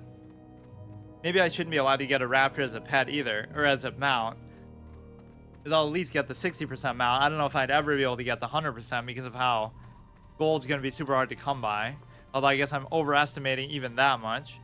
That's why it's always good to play a class that has built-in mobility, like the hunter with the aspect of the pack or whatever, or like a druid with the panther thing. Yeah, my favorite thing about this is the fact that I basically invented a character class, like where you have certain things taken away. I was thinking like, oh, I could do one as an arcane mage where I'm only allowed to do arcane abilities, or I could do one as anything like that. Like you just say you're a druid, but you can only use bear form. You can't use any spells. And you might think, oh, that's boring or whatever, but there's sometimes enough depth to it where that actually still works. It's just you feel more defined. Like I did that in Dark Souls. Oh, you can only get dexterity and you can only use dex caliber weapons, and you can't use I don't know, you can't use certain other things, whether it be items, or if you're a strength only character, you can't use range. You can only use strength two-handed type weapons. You're defined. One of my favorite RPG sort of observations. Not really. You're level 7, dude. That's dedication. You're so far away. It should be super effective because you're a flying type. If it was Pokemon, Wing Clip, is that your character is often defined better, not by what you can do, but by what you can't do. So, for example, in Classic WoW, mages couldn't heal, and they couldn't, do a ton of defensive stuff necessarily. They have a lot of CC and Ice Block and stuff. I get that, Ice Barrier. But what I mean is they're very squishy, so it's like a glass cannon thing. It's a trade-off. You might do more damage and have all these crazy abilities that other people can't do, but the trade-off is then, okay, you can't heal or you can't do a lot of other things. And so, whereas the class that can heal, okay, let's say a priest is going to do a lot less damage. There's always this sense of, sort of like maybe a rock, paper, scissors thing like in PvP that people don't like so much. Oh, this is the one closer to Razor Hill, not the one overlooking Orgrimmar. But yeah, that is a great sense of class identity. Just, you have to give something up to be able to do something at the highest level. You have to commit to one thing and one thing only. And now I'm shrinking that even further. So like, even though I was vacillating, like, oh, what talent should I use? Even though I said it's going to be a melee-only hunter, people will somehow extrapolate that to say, oh, it should be, I don't know why I'm even going up here. They should extrapolate that to be, oh, well, you shouldn't use a pet then, or you shouldn't use the engineering stuff. But I'm saying that in the context of the class. Like, of course, those aren't class abilities. And it's not even that I'm not allowed to use items. I can use whatever item I want, but it creates a more organic experience because you're not allowed to get them from unconventional ways, which I did do that, on my own even all those years ago. Like, you don't need the add-on to litigate that for you. You can just decide to do it out of a sense of honor. It's like using a real board over the board when you're playing chess online in real life. Like, nobody's gonna know whether you're doing that or not. You're not using Stockfish even, but that's still technically cheating. So you just don't do it because you want to get better. Or it could maybe somehow be considered that, which I think that you actually can fish in. Let me check the other Harpy Cave actually on the other side. Inventing my own quest. I'm pretty sure this actually does work. But again, it doesn't line up right. There's either the cauldron or this object, which I don't think that's really how it works. I don't know why I was so confused as to whether you can use swords or not. Okay, sell that. Have a decent amount of money. Let's double check if there's nothing I can learn, or actually I'll do it once I get to level 14. That seems like a good goal. So it might seem like we're way over leveled, which I even would agree I am, but it's not going to matter much in the long run because I think it'll level out. It's going to start to take so long to level that even if I really dick around in a particular zone, you know, I'm not going to get to like level 25 in the Barrens. Well, I better watch my tongue. Maybe that will happen, but there's no, not only is there not a rule against that, it's kind of like a meaningless distinction because you're putting yourself at risk fighting stuff in combat anyway to do it. So it's like, what else are you supposed to do? Like, what? You're only allowed to do quests, but those quests might tell you to kill the same exact thing. So what does it matter? You could say, oh, you're over leveling, but compared to what? The whole goal is just to get 1 to 60. If you want to grind 1 to 60, you can do it. Right? There's no rule against that as far as I'm concerned. That might be harder in some ways because you won't be getting the money and the quest rewards that are going to be relevant upgrades for your items. White, gray, gray, gray. We got the full set bonus. Worn leather belt set. Sand runner wrist guards. This is like something to do more with Tanaris or something. Trapper shirts. We can make like a guild tabard just to... I wonder if the hardcore thing would stop you from doing that. I would make a guild just to have a tabard that looks cool that I would design and stuff, but then kind of a waste of money too. It might be hard to even get to level 14 because everything is so low level here still. Some of the stuff is actually going pretty high. Like there's level 12s in Thunder Ridge, so you know what I mean? Like why would they expect you not to be here up to a certain point? Maybe not this long, but you can be level 10 to 12 and it's still legitimate content, at least under these circumstances. Of course, every character I made in WoW was always permadeath because I would just never die. But no, I've never done a permadeath mage, even though that was my main and my first character. And obviously, I always loved magic users. It became sort of a trope with me after a while. Like, oh, you know, I made a point not to play them in games just because of how much I had played them in the past. So then I started to play too many classes that weren't that way. I would avoid magic users. Now I have to do the opposite. Where now I'll make a point to play them because of how long I haven't played them for. They are always the coolest though in a high fantasy sense. Like, you don't want to be a warrior. That's something you could theoretically do in real life, even though not, you know, but like warriors existed, Romans and stuff. And obviously it's not exactly the same thing. Some people might find that argument stupid, but in the context of, you know, fantasy, like, would you rather use a sword and a shield, which existed in real life in the Romans and all these different armies, or would you rather be a mage who's able to, you know, cast all these magical spells and do things you can't even do anything close to in real life? That's maybe a very literal way to look at it, but I kind of like it. Like, even a hunter, you're just shooting a bow or a gun. Like, it's not that big of a deal.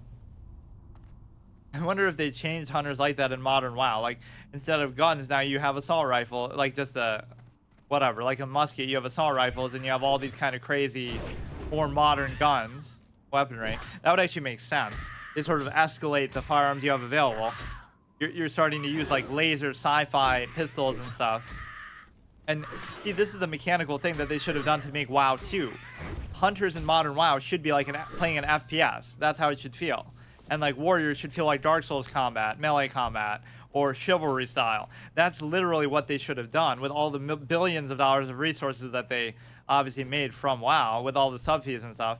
So that's such a missed opportunity. You can't do it in current WoW. I understand that because the engine is just too old and it's not going to happen. But you scrap the game, you end the game, and you let people transfer over or whatever, and you make WoW 2, which people talked about like 10 years ago that they maybe should do that, but they never did. And then you update it with those kind of mechanics, like actual quality single-player caliber mechanics. I don't think it's ever stuttered this much. I guess I'll just deal with it, but I don't know what's really different. That's so weird. I'm not like XQC where I keep like a million tabs open, a million TikToks. And my friend made that joke like, oh my goodness, his computer's gonna crash. His 10K PC is gonna die because of Chinese spyware virus from TikTok. Oh no, wait, it was actually just because he had so many tabs open on Chrome to react to them or something. I like how people do things like ironically and then they kind of fold on themselves. Like, you know, oh, I'm gonna watch a TikTok, react to a TikTok to punish chat. I think that's the impetus of it. but then over time you just do it unironically, or like, oh, you know, who does subscriber Sunday and welfare Wednesday, and you know, react to videos from chat, and it's also, you know, painful to sit through, but then they end up doing it as a regular repeatable content. It's almost as bad as me playing chess. Like I did it as ironic content. I was like, oh yeah, I'm taking a break from this world first hard mode attempt, and then I'm gonna play some fucking chess just to take a break because I'm tilted. It wasn't even necessarily ironic, although partly it was. Like, imagine being this bad and streaming the game. It could never be me this much, you know, on a regular basis. I would just play like a game or two to kind of relax. And now it ends up tilting me more than anything else. Things are actually a little bit tougher than I give them credit for.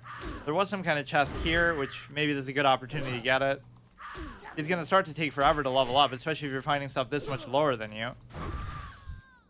I'm just kind of intrigued by this water thing. Where the fuck could it be? I cannot solve that mystery. This is a detective game. This is like finding Bigfoot in Plants vs. Zombies. Not that that was that hard. What logically could connect to that in any way? It's not this. Maybe somehow it is this. Like, you really go that far underground? That doesn't seem to make sense. Like, it's a big cave, but it's not that big. So I guess these two will save. I think the one that's closer to Razor Hill. So let's just do the other ones. I don't know why I thought it would be here, of all places. But somehow I actually find these combat systems still pretty fun, though. Because there is a sense of, whatever, character and class identity in it. Where, it, you know, it's auto-attacking, but it's informed by certain things that you've done to make it work that way. Like, even the Paladin, I made a twink, as much as I make fun of them. You're not really doing anything. You're literally just watching the damage values, but it's still fun. Or like Wind Fury, a Wind Fury Shaman. Wow, that proc is so fun and sexy and this and that. And imagine spending thousands of hours. Oh, you get the Hand of Rag, you get Thunder Fury, just so you can watch your character with it, either cosmetically or, you know, in combat. Like, wow, look at that amazing crit that I just stood there and watched happen. Not to diminish, you know, there is a certain amount of skill and stuff, obviously. I did enjoy doing arenas. I don't know how far I got. Or that takes me back to speaking of XQC again. The means argument, like how he was a rank 1 DK in Wrath, or he was a Winston main in Overwatch. So people tried to discredit that, like, oh, you know, those are easy things. But not everybody who did either of those things were rank 1 or, you know, that successful or esports players. So even though it's true that those might be easier to play, like Winston, obviously you don't have to aim, and Death Knights were busted. That's just like going for the highest, you know, possibility of success, but you still have to do it, and everybody else could theoretically do it too. So that's like me complaining, like, oh, I'm playing a rigged game where I'm choosing to make it harder for myself, but then I complain. Not that I do, of course. I would complain like, oh, you know, these people are using better builds. Oh shit, there's actually 2 chests. That means there's one there too. Oh, that kind of scares me. If only I could actually use this mystical thing called a bow, then, you know, I'd actually be able to do that. Like, pull them down. Or like they'll aggro when I least expect it. That'll be their final line of defense after I kill their whole community. These might be too close to each other, but I guess I'd still be able to run away. Overwatch is a bad joke of a game. I like the original Overwatch, but it kind of went on for too long without too much support or updates to it. That's maybe my objection to it.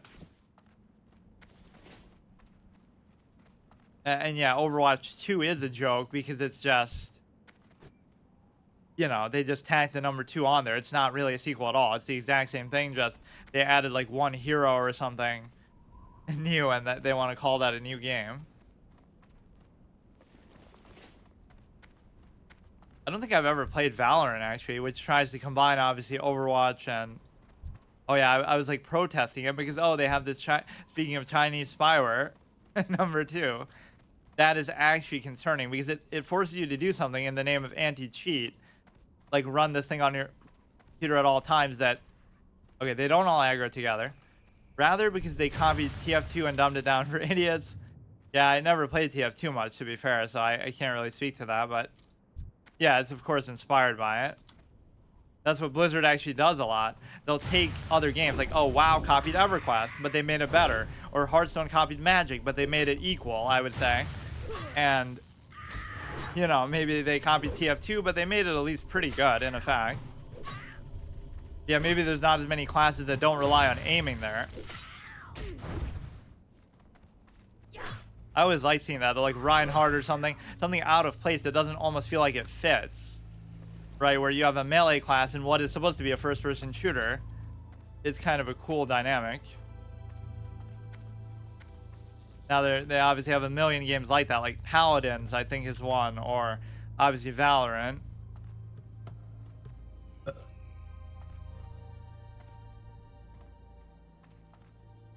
Yeah, Blizzard are the ultimate plagiarist copy artists, but somehow it works very well for them. Gotta wait at the length of the spawn, go back. We can only loot one thing from there, so if there's multiple resources that I want, oh, she's coming down. Getting scared. Oh, you know, I don't even have the racial up, so this might be too much. They're gonna start to respawn now, too.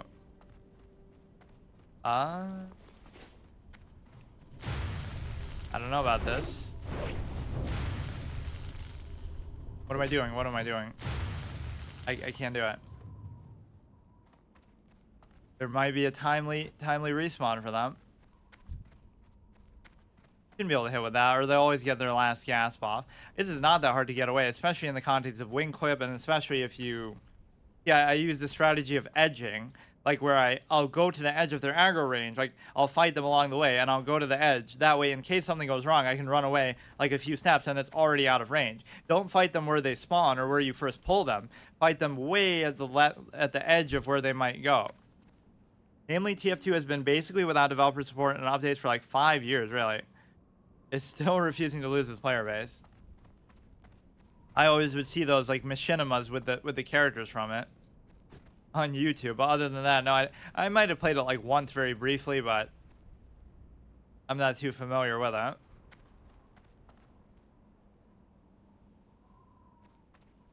Yeah, forget about Team Fortress 2. I should go back and try to play Team Fortress 1, which, you know, with some of the cult followings that these games have, you probably still can. It's just probably more sparsely populated. I'm surprised, actually, we're not getting respawn, so it's going to come at the worst possible time. There was something in that middle part, wasn't there? Something will spawn here, and then I'm just done for it. You got to have the racial, so you got to wait at least with 2. Even with all this going on, it's still the best class-based shooter around. I'll have to try it, actually. Or for some reason, I thought I heard it went down at some point. But maybe it was just losing some feature or some support. The backpedaling master. Oh, come on. Wasting time waiting for her spawn. What the fuck? You can't even pull stuff from a distance, right? I guess technically I can, but I won't do that. Just in principle, you should have to learn how to do it like a warrior. Trying it is difficult nowadays. Oh, why? Because everybody's going to be so good and hardcore, because the only people who still play are ones who have played since it came out. That's what I said about Dota or something. You know what you could do now? Get sort of out of range and then do this for a bit. Oh, look at that strat. Even though... Let me go back and kill some respawns. I just want this chest. You do it so that they're, you know, by the time they get to you, it would work better with a melee thing, but then I guess you wouldn't have to pull them so far anyway. Maybe there just was nothing to spawn here. There's no way it would take this long. Compare that to the Burning Blade people before. Only one here. Oh, I'm really playing a dangerous game. That's where other players can really fuck you over too, even unintentionally. They'll kill something, and so you'll be like, wow, the coast is clear. This is just how it normally is. But you won't know it's because, you know, they just killed it and it's going to respawn. Or it could, you know, that could potentially happen. You're fighting something and you run away and you assume it's safe because you didn't kill anything, so you know it couldn't respawn. So we wait for the bandage. It's a good strat to learn. Watch, watch. Damn it, she's ghosting me. Dude. What the fuck? I flashed in. Okay. Now what you do is you go away and you bandage this extra damage that she's doing. And then you fight her. You're getting hit by that no matter what, so I guess one hit is fine. She's gonna run out of mana, isn't she? So how much do you do in melee? It's still a little bit tight. Don't give me a respawn behind me that really does me in. That's the most likely cause of failure, actually. Gonna cast her shit again. Of course, you're not gonna get an interrupt. You could use Feign Death, obviously, later on is gonna be a security blanket. Rather, because it's complicated and basically without a tutorial, but yes, all the people who have been playing it for a decade know everything contributes to it. But that's fine, too. Just for the sake of trying it, I wouldn't mind. I'm used to getting my ass beat at multiplayer games. I don't have any food, actually, but the bandage cooldown is pretty fortuitous. And, like, what am I really going to do with these? Unless I'm planning to, like, sell them. I should do almost the same strategy here, even though it's level 10. We're doing it for the water barrel, actually, not for the battered chest. There's so many little nuances to these zones that I probably never knew, or it's amazing that you could play a game for so long and still not know so many things. I like how these ones at the top just don't give a shit, and they would never fight you unless you pull them down, I guess. I don't like, I'm gonna wait. This is where patience just becomes a real virtue. So it's okay that you don't have food because it'll take 2 minutes for you to be able to fight anyway. It's just the right way to play it. There's no reason to go into a fight ever without that up. So why even take a chance? I mean, they're a little bit stronger than you might expect. Oh yeah, and cheater bots flooding the servers. Free-to-play accounts being unable to chat. Use voice commands. Horrible weapon balances Valve. Cheater bots, really. What about Valve anti-cheat? The classic. I'm playing Overwatch GO for the first time, actually, like last weekend, just to try it. Whatever. That's like the one day when I try different stuff, and somebody gets banned for cheating. Like even during that first experience, I only played it for like an hour and a half, and we see that happen that quickly. Either that means they have really bad protections against it, or they just want to show off, like, oh, look, we're actually doing something. I like that strategy. You pull a ranged enemy, whether it be an archer or a caster, you go to line of sight them, then you bandage up whatever you took on the way, and then you fight them once they get close enough. So even whatever little residual damage extra they might have done. Oh, wow, look at this, dude. Why are they respawning, like, backwards? It's normally the opposite. They'll respawn forwards, like this one before that one. Or maybe I pulled that from a little further away. Yeah, this could be trouble if they actually do that. But then again, I can fight it right there because there's nothing else in the vicinity. Or that level 11 chick will respawn. That's why Valorant has to do something above and beyond to stop cheating, because apparently the traditional means don't work. It's always so hard to stop cheating in general because it could always be some third-party thing. Like even with chess, I always say that. Not only could you not be cheating on your own machine, you could have like a phone or something else extra, but you could also be in a situation where it's not going to come down, is she? You could also be in a situation where you're able to basically have somebody helping you over the phone, or like there's so many nuances to how you could potentially do it. So how could they, even if they were monitoring everything you did on your computer, which even that they can't do, obviously, they still wouldn't know for sure. Rough stone. Okay, we finally get the potion. See, we either get it from a chest or we get it from a random drop, but the random drop chances are super low. Let's finish off 1, 2, 3. Could be a little short, unsatisfying episode, but that's fine. So we're done with Durotar, 100% clear, except we're not, because we have to do the Burning Blade stuff that they give you literally from Orgrimmar. So what am I supposed to do with that? I don't like this positioning, but Wing Clip actually makes me pretty happy. It gives you a lot of dominion over combat. You have so, I mean, that's why it's called survival. You have so many outs: utility, feign death, traps, right? The traps are going to be a good dynamic too. So you set up this whole thing before the fight even starts. That's why I keep comparing it to Batman. Like, you have your trap ready, you have your bomb ready, you have your little pet, you know, pet and pet ability ready. It is kind of a cool way to do it, where sort of less is more, and, you know, you have feign death if you really need it. Theatricality and deception.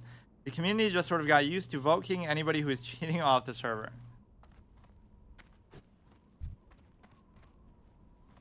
But I'll be so good that they'll do it anyway. The one time I actually did get accused of cheating in a game was Guncraft. It's like this very obscure thing where actually for the time it was pretty innovative. Like, you know, you could build, and you know, it's like Minecraft, but it's also a shooter. You could build stuff while fighting, almost like Fortnite. That Fortnite copied Guncraft. And so what ended up happening is, oh, fuck, a minor upgrade. This is going to cost me the whole run. What could I do? What could I do? Nothing really. Or you know what? I can do something because it's so valuable. Oh, I can't craft. I can't craft. You can't conserve space that other way. It's like for blacksmithing or something, you would have to stay true to that because you actually can't craft during combat. Seeing all those parries is very satisfying. That's the only reason I actually have floating combat text on.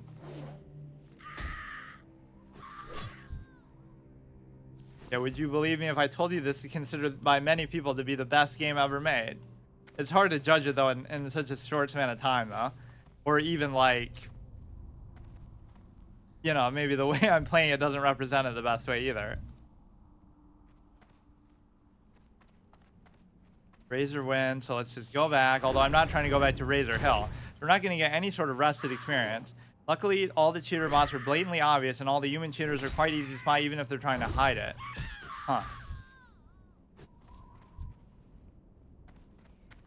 I love that on all these sites. Like, if you lose a game, whatever, chess sites, they'll refund you rating later if they determine that person was cheating. One of these days, that's going to save one of my permadeath runs. Like, oh, I can't fall below 16. So then I do, and then I delete my account. But then you'll come to realize, oh, wait, one of those games was against a cheater. So technically, you didn't fall below 16. You would have been just short of it. But whatever. Either way, it should count. Well, check out these ones over here. This is the biggest mystery, actually, of the whole game. I don't know what this piece of water could possibly be. Maybe that'll be a world first fishing challenge expedition. Nobody's ever done that one because it doesn't exist. The only logical explanation is it could be underground. But even that I don't understand because there's nowhere. Like, it's part of Thunder Ridge, you could say. But I don't know. Nothing's here but quillbores and stuff. It's weird. I was actually shocked in this experience of how many quillbores there actually are. There's quillbores like... there's some on this side, right up here. There's some behind. There's some here. There's like 3 camps of it all towards the Barrens. Like, there's literally more Razor quillbore NPCs in Durotar than there are Orcs. I think that could actually be a true, if you're not including Orgrimmar, obviously. It almost feels unnecessary, actually. There's not enough quests to tell you to kill them to justify it. You would need like a 3-4 part chain that keeps telling you to kill like different ones. Different, you know, name types. And there's even an elite one. The Horde really gets the shaft from everybody. Like, what about the classic moment where you killed that Razor Tusk Flank guy? Compare that to killing Hogger or something. See, I'm already not obeying my rule, but I guess I feel like it's not too challenging. I only used one of these, like, on the one dude. The, what's his name? The goblin with the Fizzle Darkstorm. Just to try to see if that would help, but I guess I had it in my head that it would be like a stun too, or it'd be even faster, so I could just spam 10 of them and that'd be sure to kill him, but I can't even last that long. Or like the amount of damage ends up being inconsequential because I also think it suffers from knockback, but the damage would be inconsequential because of the simple fact that it's taking so long to do. Tried any RTS games? Yeah, I love Warcraft 3, or I've never played StarCraft. I've never played, what's the other famous one? Not too many, though, and I kind of suck at them, yeah, because my whole thing is, like, I always like to take time and do things slowly, so I'm not really good on the sort of time pressure of it. Oh, you know what? I fucked up because... Well, let's just see whether we can do it or not. Right, that one's easy enough to do, unless that's a 1 in a million shot. It's a farm, by which I mean just empty, dead calories irrigation. Is this the chick who gave us that quest? I guess she has nothing to say now. We'll create our own little RP thing of it. The one guy who used Dark Souls emotes, not to taunt in PvP, but to actually... Age of Empires and Stronghold are great. Or what was the other thing I played, which isn't technically an RTS? Oh, like Age of Empires. Definitely not a genre I've tried too much. Or like one of my favorite games ever is Don't Starve. It's a survival game, but even that I struggle with a lot because of how, you know, you're always on the clock. So I'm just like too particular. Like, oh, I'm focusing on, I got to decorate my base just right. Meanwhile, I'm going to get attacked tonight and get killed. So I'll be more concerned with the aesthetic of it. Or some kind of, you know, just whatever OCD tendency I have.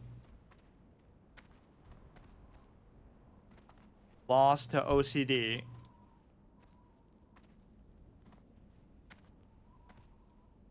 I feel like Monica from Friends was never called that, but then in retrospect, that is a great example of like an OCD character. She cares about all these little mundane things that are random, or like she gets obsessive about, you know, just cleaning and whatnot. Like, I never thought about her like that when I was watching it as a kid, but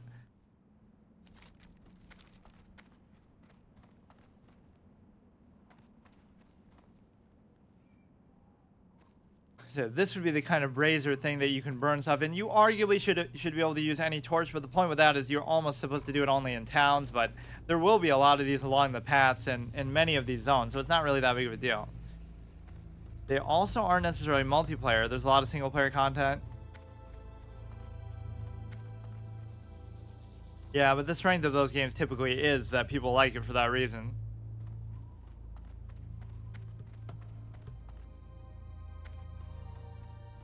So that was kind of an uneventful, maybe the most uneventful episode where I didn't really do a whole lot. Just because I don't know, I didn't feel like going in Orgrimmar yet. So once we go there, then we can obviously get a pet then, which will probably be something different. In fact, I'm almost intrigued to go to a Tourist Fall Glades pet. Now, we'll get like a Silverpine Forest pet. And the reason why is because that's just going to be somewhere that we want to explore too. Age of Empires 2 is mainly about the multiplayer, but the rest is mostly single player. Durotar. I gotta play, speaking of Blizzard games, like StarCraft and stuff too. You can totally sell this, and you can even craft more to be able to just flesh out the bandage a little bit. That could be an expression that applies literally. You're trying to flesh out your wound. So it's not that I don't want to keep these, but I just need the space. I really don't have anything. Like, I can't sell any of this. I just have to wait. I wouldn't dare sell the copper because that'll come into play towards the end of the playthrough. Like, oh, I'm level 59 and one bomb would have saved me. But I used up all the copper in every node in the entire world that I got. Very specific challenge. I guess you would have to be there. What did I want? Oh, I want to fish in the shit. I don't think StarCraft is mostly just APM with a little character, it feels like. What's the other one I was thinking of? There's StarCraft, there's Warcraft, there's obviously Command and Conquer. There was another one that's on the tip of my tongue. Command and Conquer is the one that's featured on like the... What was that guy's name? Pure Ownage. Where he's always playing that, I think.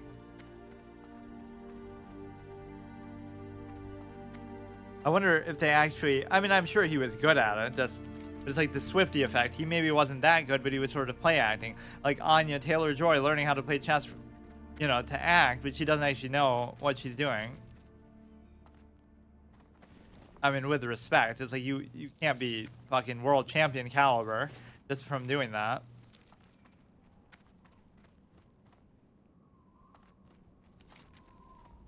We'll do these two, and then we'll end off in the one outside Orgrimmar, and then that'll be the way that we can go inside.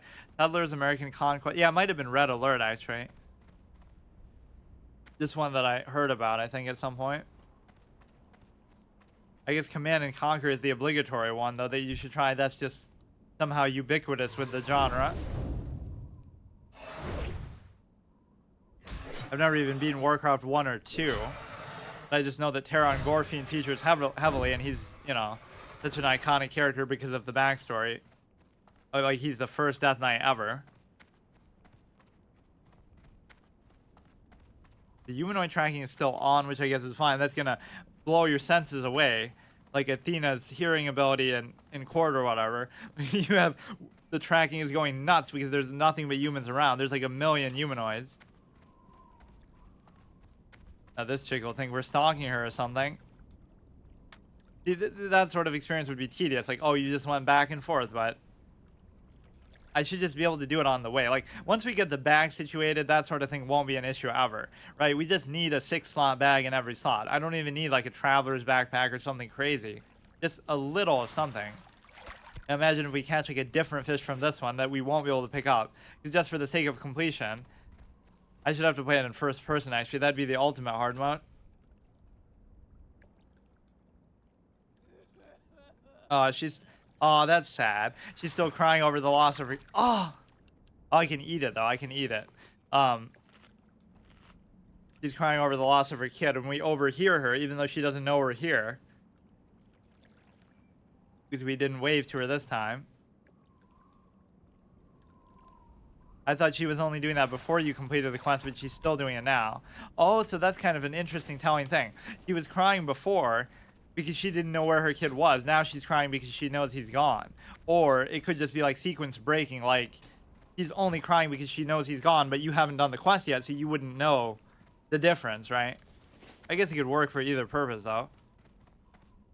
Somehow Thunder Ridge could maybe lead to that, but I don't understand how. There's nothing under Razor Hill. Like, you can't go any lower. You're at the bottom of the barrel already in society. Fizzle Darkstorm will be back for you. Almost got me killed there. What is the one you raise your fist in anger? What? Raise your hand in the air. And what about the emote sophistication? You raise your hand in the air, but it's actually supposed to do it. Like, if I salute, it'll salute. Yeah, what the fuck? That looks more like you're blowing a kiss, doesn't it? It doesn't really work with the... Or no, I guess you're doing it from your chest. Or yeah, one of these is going to be considered offensive somehow, and then the character will be banned or changed. Like how the succubus was considered too sultry for Hearthstone, so they made it a Fell Hunter. I would have just changed the art of it. I wouldn't have changed the whole thing, because the Fell Hunter is supposed to be something completely different that has to do with magic and stuff. Not too happy with why it's stuttering so much today. I don't know. That's not been happening. Oh, you know what I forgot to do was... Maybe that's why. I have to do like psycho-visual tuning, and I have to do some other settings specifically for this that I don't have to do for any other game. Just because apparently a MMO from 2004 is that demanding, right? My computer can't handle it.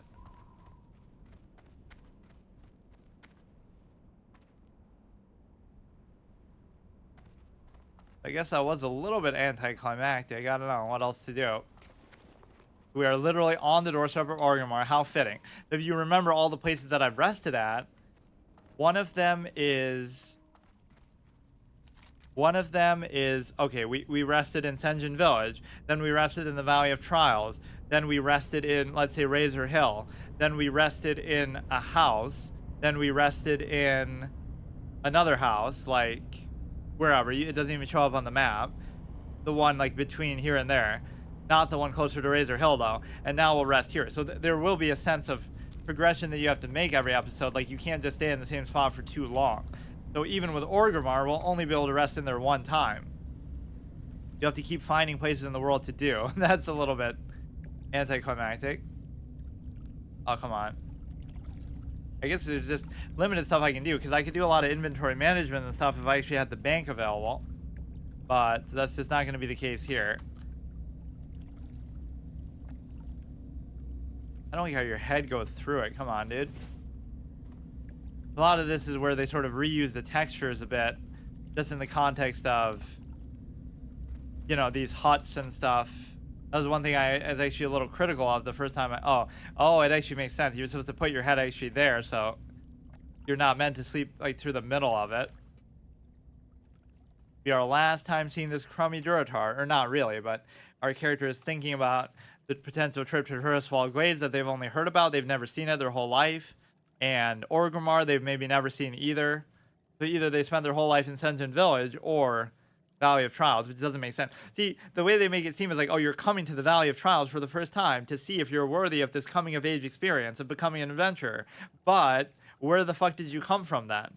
It makes more sense, I guess, with the Sen'jin Village than any other race, because you lived here, that's just your home, and then you come here later. But it doesn't make sense like humans. Okay, you started in Northshire Abbey, but where did you come from then? And like even the tooltips in the game are telling you, like, oh, you're discovering Stormwind. So in other words, you've never been to Stormwind. So you didn't live there. You didn't grow up there. Oh, you know what I did wrong, actually? I have to get to level 14, just in principle. So I'll just do it around here, I guess. Actually grinding. Just as sort of a little checkpoint. So we'll have 10% parry chance. Just for the fuck of it. Wing Clip is at least an exciting new ability to the repertoire. Last time my mic... Yeah, we've had a couple technical issues. Just randomly my mic muted for like 20 minutes in the beginning, and I didn't notice because obviously one of the drawbacks of being a small streamer, if there's nobody there, they're not going to tell you. That's only happened like 3 times. So those will be the 3 times I have to do post commentary for anything. Is like Life is Strange in one of the episodes where technically spoilers, Kate died. Not that it's even a true spoiler because it only happened in my playthrough. It doesn't mean that, you know, how do you spoil a choice game? I guess just the fact that you can die and never go into combat with debuffs or missing health or no cooldowns up, which I did 2 of the 3 right there. So if it was 3 out of 3, I would die. And Samir level 8, we can fight some Crocolists. This will be like the Snapjaw experience, where you go up and down the river and keep killing the Snapjaws in Hillsbrad, just because. Yeah, this is more like what I have in my mind. So those are the 3 corrupted enemy types that we've seen. We've seen a corrupted Crocolisk, a corrupted Raptor, and a corrupted, I actually forgot. It was just something I saw today. But you know what? This might actually be tricky too. What if I can't do it? I'll burn my potion. At least having that as a backup option is pretty nice. That is such a spammable degenerate thing. No, I've never played Before the Storm. Ooh, these guys are inching in pretty close. In fact, I didn't play anything for a few years. Like basically, I used to stream a lot from like 2015 on, like up to 2019. But then from 2019 to 2021, I didn't play anything because I don't know, I was just busy with real life stuff. So I almost use streaming as an excuse to do stuff. So I've never been more focused and organized in finishing games than when I'm doing that. It's a good motivating factor. Because like if I do it off stream, then I'll just play like 1 session and then never come back to it or leave a lot of stuff hanging. But then again, I say that and I left a lot of stuff hanging from my old channel, like Hollow Knight, I never finished, or Dark Souls 2, I guess I still haven't finished. Even though I did come back to it. We have already conquered the Way of Water. We already know these waters well. Actually, I don't know whether I fished in this or not. I think it's just as good or even better than the first game. Oh, is that? I didn't even know it by name. That's the sequel to Life is Strange. It was pretty good, but somehow the PC version was dog shit. Like all the visuals and stuff were messed up. But then I still refused to play it on console. Oh, now that will be very relevant. That might be the best thing we have. That's the biggest thing I'm looking forward to actually for the Orgrimmar trip too. You should be able to learn 2-handed axes because they always kind of cuck you in the early part. But even though it has, it's only level 5 though. I mean, I'm sure you can find something better. In fact, there'll be some shops. It runs on Unreal Engine 3. But still, you would think it could be optimized a little better. This, I don't know whether I've gotten, but I actually don't even have room for it. Now, how many of these would I actually have to kill? What was the other corrupted thing? Wasn't a Scorpid. But look how they can be so sneaky. You don't see any, but any moment they'll respawn or do something to you. Level 12, I don't even want to mess with them. That's always my rule of 2. You should find stuff 2 levels below you or not more than 2 above you at the very worst. At least beasts have a sense of honor that they don't run away. That's always a, you know, trope with fighting humanoids. Can be very annoying. I should count like a battle. How many mitigations do I get? I got a dodge, I got a parry, so 2. I got a miss, which doesn't count actually. I get blocked, 3. But partly it's because he's a little lower level than me. It looked fine and ran fine for you. It's on a 20. Yeah, I don't know what it was. Or maybe it was the remastered, or I can't remember. they made a remaster, so maybe that runs better, or maybe I was playing. No, I don't think I was playing the remastered. But I'm sure the sequel and stuff is better. Here, let's do this. You kind of have to do, but then again, it gets better the lower your health is. At full health is, or it kind of changes as you go. Or no, you have to be badly hurt when you first activate it, so that's fine too. Oh, the remaster is horrible. We have a couple greens lying in wait. Sadly, that's not much better than mine. Either I could go two-handed axe, or I could go dual wield, or I could go with a sword. Like, we have a lot of options. Actually, grinding for what it's worth doesn't really feel that bad either. These parries are very satisfying, back to back. You'll be able to use counterattack, but then again, it does have a little cooldown. I just want some repeatable, good quality thing. So at level 30, it'll deal 40 damage, which is not very much. Immobilize them for 5 seconds. Cannot be blocked, dodged, or parried. Isn't that damage value a bit low? Like, compare that to, let's say, aim shot. Yeah, that does range damage plus 70. This does only 40, but you get it way further in. Right, this will be the level 20. This will be level 30. Increases your dodge and parry chance by 25. You could say, oh, this is kind of like rigging the game, because it's like, oh, your survival. So, of course, you can't possibly die. But it's a bit of an oxymoron. You're actually most likely to die in this way. Maybe if they fixed it by now, but on release it was really buggy and didn't even look much better, huh? I like how in the modern era so many people just accept buggy games, especially when they're, you know, online releases like, oh, you know, Star Citizen or something. Even if it is an alpha, they kind of milk that aspect too. Just like stay an alpha for 10 years. Wait a little bit. 2 bars to go. Then maybe we'll check Razor Hill to see if there's some other spell that I could potentially learn. This is meant to be sort of a slow, sort of exhaustive playthrough, so people might question why I'm doing it like this, but this might be the last time I actually do it too, because they do take so long anyway. Although, I'm more worried about the servers going down. Right? I wouldn't mind doing like the Arcane Mage idea and other builds, but that's the problem with online games is like, Shadows of Chernobyl has been alpha since 2007, really?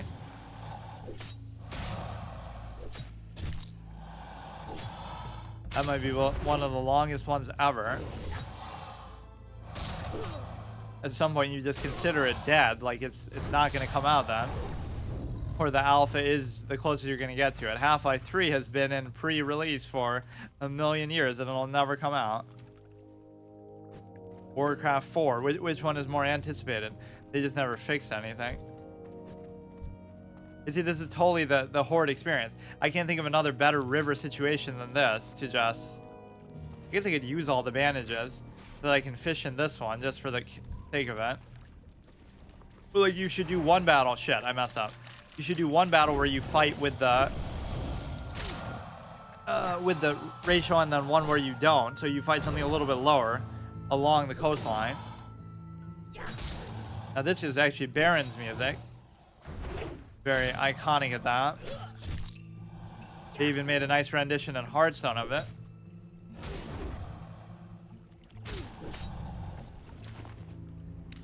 In fact, MMOs have to do a great job of making themselves seem less appealing at the lower levels, right? Like, you would play it and think, oh, you have so few abilities and it's so, you know, repetitive or boring or whatever. But then when you get to level 60, they could show you like a little snapshot, like, oh my goodness, you have like 60 different cooldowns and your taskbars are full. You have like 6 on every side of the screen and all this kind of stuff. Even in vanilla, I remember seeing that and it was like very tantalizing. Yeah, that's the sort of thing, like, it could never be on console because run invalidated because the fucking clown is helping me even though I'm not asking him to. That's one of the aspects that hurts the authenticity of this. Just, you know, that people could potentially help you or they could potentially grief you. Once again, streamers getting special treatment, like, oh, Asmongold's, I saw that somehow. Asmongold's griefers get banned, like Advertise. Advertise is going so far out of his way to do all these creative ways to troll, and rather than using the thousands of people behind him, this is like a streamer entitlement baby moment. This one dude's a clever troll and he does some cool things to kill Asmon, not even in a hardcore sense, just generally, right? And then Asmund is in a situation where he has thousands of people helping him behind him, like he can command his army, sort of an RP of thousands of loyal followers and viewers. And Advertise has like this hodgepodge group of, just whatever he can pull together, because he's not a celebrity, he's just a random guy. You gotta wait for the ratio anyway. And yet he still is winning or doing these things to successfully troll and kill Asmund and stuff, mind control and make him jump off a cliff or whatever you would do. And so rather than rewarding that level of creativity in a multiplayer game where they are hostile towards you, it turns into, oh, we need to ban Advertise for doing that. Like, that's so... You got to overcome it within the game. That's part of the point of it, or at least a PvP server. So just don't play on a PvP server then. But that is like one of those streamer entitlement moments. Can't take the good with the bad, right? There's thousands of people willing to help you, and there's also thousands of people willing to hurt you. So you have to leverage your resources to make it work.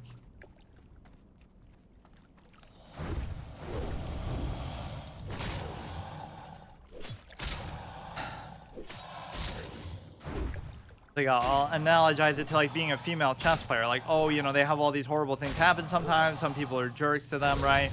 You get that part. I'm not saying it's all sunshine and roses, but then on the flip side, you get a special title that nobody else gets, like Women's FIDE Master or Women's Grandmaster. So you get a benefit and you get a downside. So you have to sometimes take the good with the bad. That doesn't mean that the bad is okay, but you can't always just act like you're only the victim. I can solve the whole transgender sport debate too, like just... I can't wait till that happens with a chess player just to see like how the drama plays out. Wait, how did that cool down? Oh, I didn't even use it, I guess. Normally against 11, I would feel like I have to. The only way to solve that is, okay, just make there be unisex sport, so then you don't have to worry about it. Right? There would be no implied advantage of a supposed weaker field, so therefore everybody just competes and meritocracy wins. And you could argue that would destroy women's sports, but that inevitably is what's going to happen anyway. So, Leah Thomas and stuff, whatever the case may be. And I like how people get offended by that notion too. It's like, there's nothing wrong with being either gender, so if you were to call someone one or the other, you're not saying anything wrong. Or like, oh, I think special titles aren't yeah, but that's not what I'm really saying.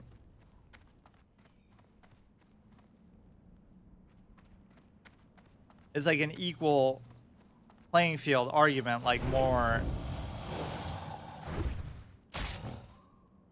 just in a general sense. There's always upsides and downsides. Nobody's 100% of a victim. You're getting special treatment in a way that other people don't get. Right? Like, I could be 100 rating higher than Botez and I still don't have a title. Or whatever. Like, Susan Polgar, or is it Sophia? I can't remember who's the bootleg GM. Obviously, Judith was way above that. Slow this shit down. It shouldn't take 2 anymore to level up. I'll actually see what my... is to either make unisex sports or like the Ellen Page thing. This is like a good debate we had the other day. This will be my replacement of my debate format. Argue the separate titles are more of an insult? Yeah, that's arguably true. But then some people wave them around like they're impressive, which I don't really appreciate. Or players who are good shouldn't appreciate. Or you can say, oh, I'm a title player. Oh, that means you're 2200 or something? No, I'm literally sub 2000, or I'm, sub 2000 Alex, even though she had to be higher to get it, I think. And once you get a title, it never goes away, right? Unless you cheat or do something. So, titled player for life by getting to 2000 FIDE. Like Minecraft and Minecraft Java Edition. Yeah, it just feels unnecessary. That's why I respect Judith Polgar so much, because she rejected that. She didn't play for women's championships. She didn't care about being the best female player. That goes without saying. That was too easy for her. But she just played with everybody else and got to 2700. So there's no... It's not like you're forced to play... you're not forced to play women's chess. It's just easier to, I suppose.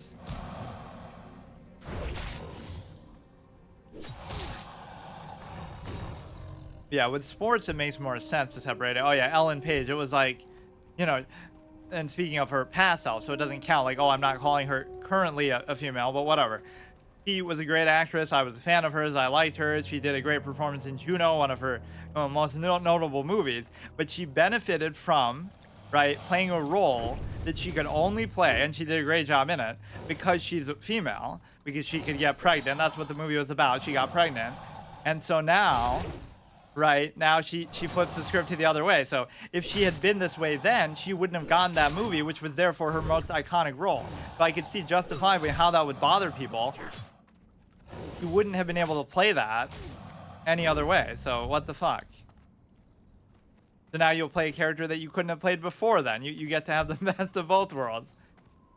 Just when people are so touchy about, you know, like race swapping of characters or whatever the case may be. Or if it was the other way. Right, like let's say somebody who isn't trans plays a trans character, they'll be like, wow, you're really taking away a job from people who are.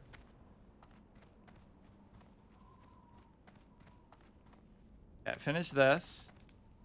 I feel like today's climate is so sensitive that you can't even do like a debate format like I used to.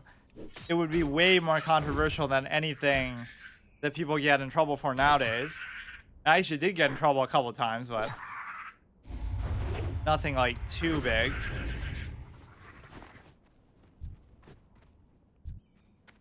It's just like talking about a subject is very different than actually doing anything. Or like people always mistake the wrong thing, right? They're upset at Karjakin for saying what he's saying, but that has nothing to do with the war. He didn't start the war. He can't control the war, even if he wanted to. So sure, he might be in support of it or whatever, but that still has nothing to do with how the world actually works or what's actually gonna be the solution. So people just want to deflect and distract and focus on things that have no impact. This is almost analogized to a card game series that I was doing, like this replaced my Pokemon TCG Live or online TCG slot every Thursday. So it is still meant as sort of like a secondary series, but it works on the basis of, you know, it's going to be a long playthrough, basically, is my point. And sort of not like super challenging, because like I saved that for my actual hard mode, which now I only do once a week, but it's amazing how I could do a story game like Anthem, but technically, or at least I'm playing it like a story game, but technically that I'm playing, I take it personally that they didn't get actual Klingons to play a new generation. Or yeah, when people get bothered by that, like in a universe like Star Wars or something where there's literal alien races that have nothing to do with anything. But then George Lucas was called racist for that. Like, there's no black characters. That's why he added Lando Calrissian. There's plenty of racial diversity. Just a lot of them aren't even real. So what does it matter? Because if he was actually thinking about that, yeah. He was just casting whoever he felt like casting for that particular story. There's like a bit of a representation fallacy. Like, you know, if you... Well, one of my quotes from my movie stuff, I was talking about movies one time, and like a portrayal is not an endorsement, like to justify. You know, you can portray some horrible thing, but that doesn't mean you're vouching for it or saying that's good or desirable. It could be part of, you know, the villain of the movie or whatever the case may be, or just for accuracy's sake. But more than that, it's the fact that, you know, like you portray a particular person, whatever the case may be, whatever their identity might be, in a villainous role, and it's like, oh, you know, you're somehow, but that's only one character. You're not saying everybody of that identity is like that, or vice versa. Somebody in a positive role. So sometimes people will extrapolate and say that, like, oh, you know, the villains in your movies are always such and such, but maybe you just really like that actor, right?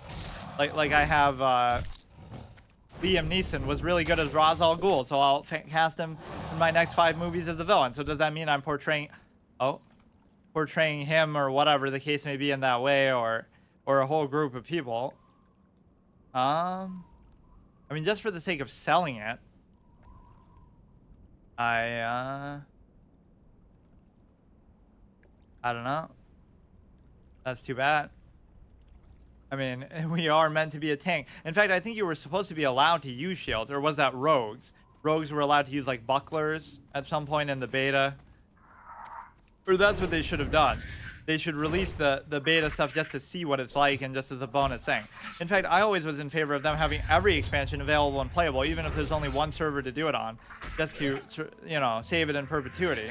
Or that's what gives rise to private servers. I'm not saying that they're justified in any way, but it's sort of like, if you don't do it yourself, then what do you expect is going to happen? So it doesn't justify it, it just explains it. People are going to find a way to do it if they want to. It's amazing that a billion-dollar company can't keep one single server up for each expansion, just one, or like roll through them all, but they probably will do that anyway. Or pretty sure the average release date of movies I watched is like 1990. Mine's probably earlier than that actually, because I've seen like literally like probably thousands from way back. Because I used to actually review movies as like a semi-professional. In fact, it sort of made me not want to watch stuff anymore because, you know, it's not even like, oh, high standards, like you're a movie snob. It's more just, you know, you get kind of burned out of it a little bit. I saw so many in such succession that I got kind of sick of it.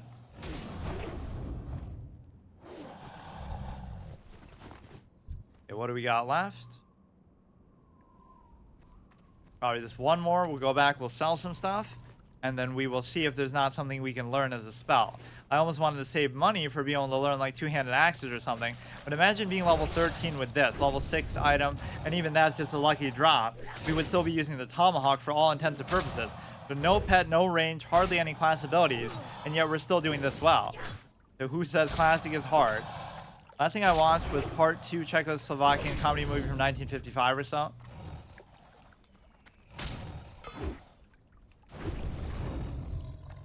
Or like, I'm Indian, technically, like Asian Indian, so I always make fun of Bollywood and how I've seen a good number of those, but how shitty some of their movies are. They always brag like, probably some Shaman Quest, Bollywood makes the most number of movies a year, which is technically true of any country, but it's like quantity over quality. That doesn't mean that they're good.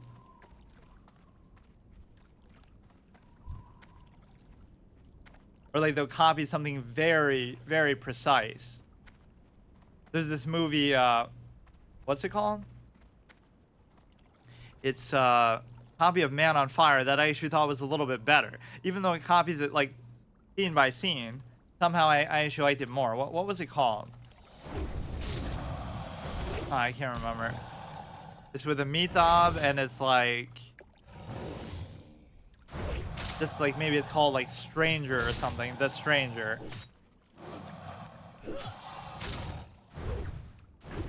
But very rarely does that happen. Oh, you know what another better example of that actually is Munabai. MBBS is like a copy of Patch Adams, which I thought was a garbage movie, but that actually makes it a lot better. That guy's pretty good, whoever makes that, like something Hirani, Rajkumar Hirani maybe. Increase your parry chance by 5, so we should have the sexy 10% chance. Did you see how that flashed like it was able to be taken? Like, oh, it's gonna bug out and let me put an extra talent point. So I won't say I'm not allowed to respec, but I don't, whatever I respec 2 will still be survival. I'm not allowed to put anything in the other 2, just that'll be it. Throwing specialization, you don't say.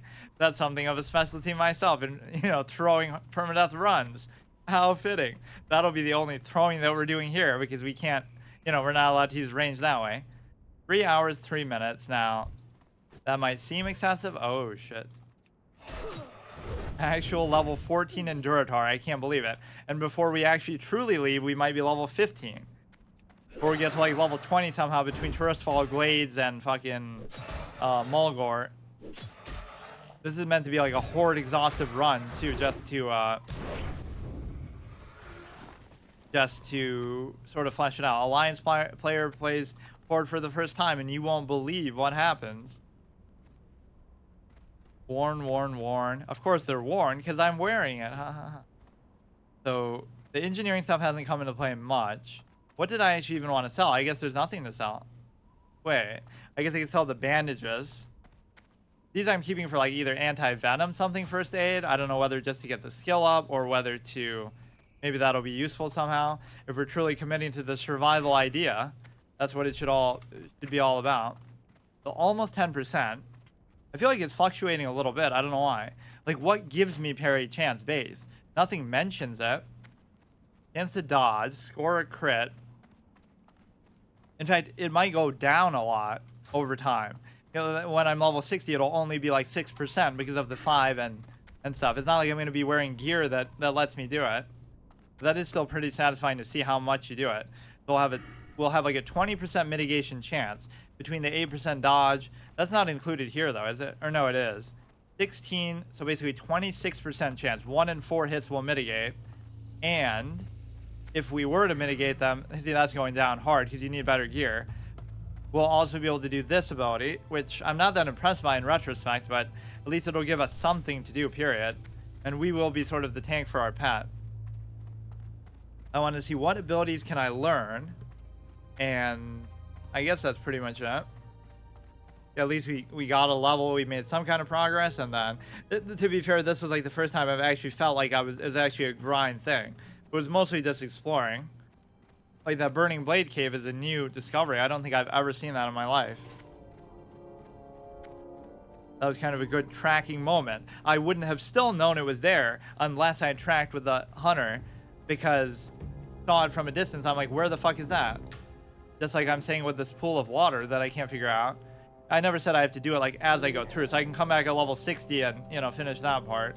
I don't want to be here forever, but basically the only two officially that I didn't fish in were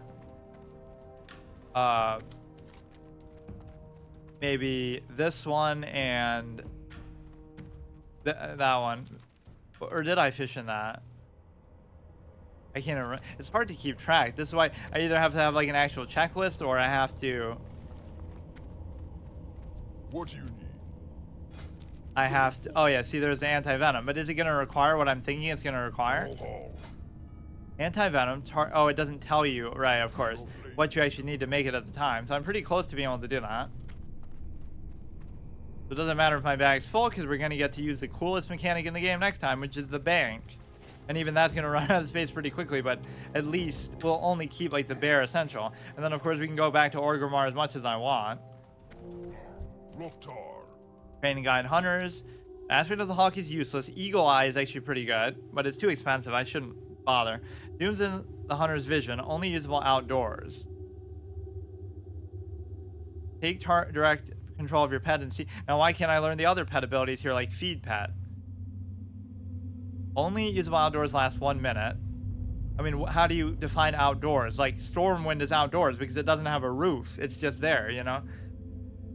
Or even, no, Orgrimmar has kind of like a closed structure. In certain parts has a closed structure. Take direct control of your pet and see through its eyes for 1 minute. Maybe we'll just play the game like that. You're only allowed to control the pet. Your beast is potentially dangerous. In fact, the fear mechanics are sometimes the worst. Like, Psychic Scream almost got me killed on my priest. Intimidating shout can get you almost killed on your warrior. Here's a beast, causing it to run away in fear for up to 10 seconds. Damage caused may interrupt the effect. Only one beast can be feared at a time. So I'm tempted to get some of the visual ones, but I don't need them yet. I'm saving my money because there'll probably be something in Orgrimmar that I can definitely do, not the least of which could be training like a two-handed weapon. I think costs like 20 silver, but maybe I'm wrong. Can't use this, can't use this, can't use this. Amazing. Immolation trap is going to be a big deal because this will be part of our whole playstyle. Place a fire trap that will burn the first enemy to approach from 105 is actually pretty good. Over 15. Trap will exist for 1 minute. Traps can only be placed when out of combat. Only one trap can be active at a time. So yeah, what is the deal with feigned death? Like, why doesn't it even show up here? Obviously in survival. Feigned death, which may trick enemies into ignoring you, lasts up to 6 minutes. Why would you ever need to use it for that long? 30-second cooldown. For some reason I thought, oh, this could only be used out of combat too, but that wouldn't make any fucking sense. The reason why I'm thinking that is like, you would do it and then you would use like a trap because you would technically be out of combat. Right, that there was some kind of weird in-combat use of a non-combat ability just like that. So Eagle Eye and the Eyes of the Beast, which I don't even technically have one right now, obviously. Let's just rest in that house on the doorsteps of Orgrimmar. I don't know why Stronghold. it's doing this. Maybe you can't really tell, but in fact, it'll probably be worse on stream. I've done like 5 episodes of this already, and I'm still on Durotar, but no, and it hasn't really done that. That's fine. So I never would have thought I would have gotten this far, this high of a level in this zone. Yeah, this is a good representation of what you would want to burn your shit in. Polluting the environment. Like that would be a goblin versus druid issue, right? Druids want to conserve nature, and goblins want to just not even decimate it for the sake of it, but just for profit. Which technically, that's like blame the consumer issue. If you didn't buy your sexy iPhone or all these other things, then they wouldn't be doing it in the first place. So you want the convenience and the cost effectiveness of it and the variety of products, but you don't want to bite the bullet and admit that then indirectly you're to blame, or even directly you're to blame for those kind of tactics. Can't have it both ways. You could easily solve anything to do with the climate in 1 second. Just go back to the Dark Ages. But that's where overpopulation becomes an issue, or becomes solved. Right? Because it's an unsustainable thing in the long run.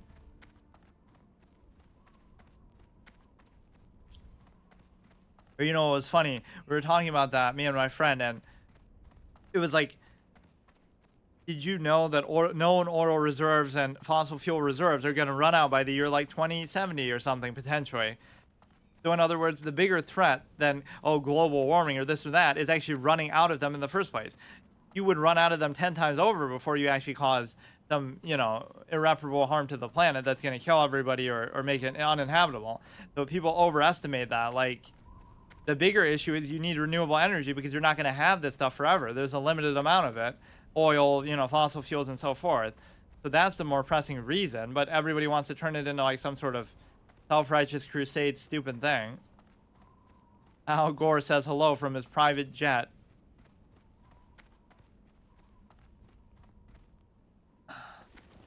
This is going to be a long series because you might think, oh, 1 level per episode. It shouldn't go on for more than 60, but it's definitely not going to be that of a short thing. I don't know whether certain aspects of experience are boosted or even rest is like increased at the rate that you get it or something. Let's make sure we don't get rest here. So this one's just abandoned, but the boars are there, so you gotta put your head on the bed at such an angle. Ton amount of resources that are available since they were already discovered. Usually far more. Yeah, that's what they say, but just in principle, that's arguably still a more relevant threat than whatever people, you know, are alarmist about. Well, I think as far as known, you know, if you qualify by saying known reserves, so then obviously we could discover more. But I think that is right based on, you know, whatever people know is there right now. Well, at least at the current rate of consumption, something like that at least. Let's see if our head is in appropriate RP condition. It's kind of hanging off a bit too much. Got to be the just right position. So our character is like actually sleeping. We make it like a true mechanic of the game. I don't do RP like I used to, like true RP, but it's just your face is going through it. You had it perfect last time. You have to be facing like the other way. Yeah, that looks pretty good. Like that little ASMR water effect in the background is really more about stopping global warming than anything.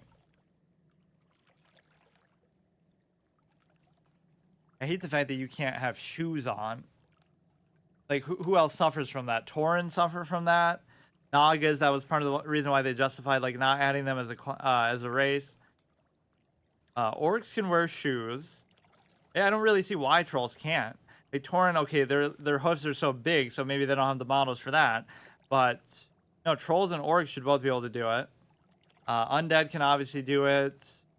Gnomes, dwarf, yeah, they can shrink them down to gnome size, but they can't expand them to Tauren size. Even that aspect of it doesn't make a whole lot of sense. We have very little room. In fact, we have no room, but we can finally use this bank mechanic. That's been the biggest challenge so far. It's not staying alive or not, or not having a pad or not using range. It's actually just been the space. Dutch becoming Dutch is fine by me. The horrible summer weather is not.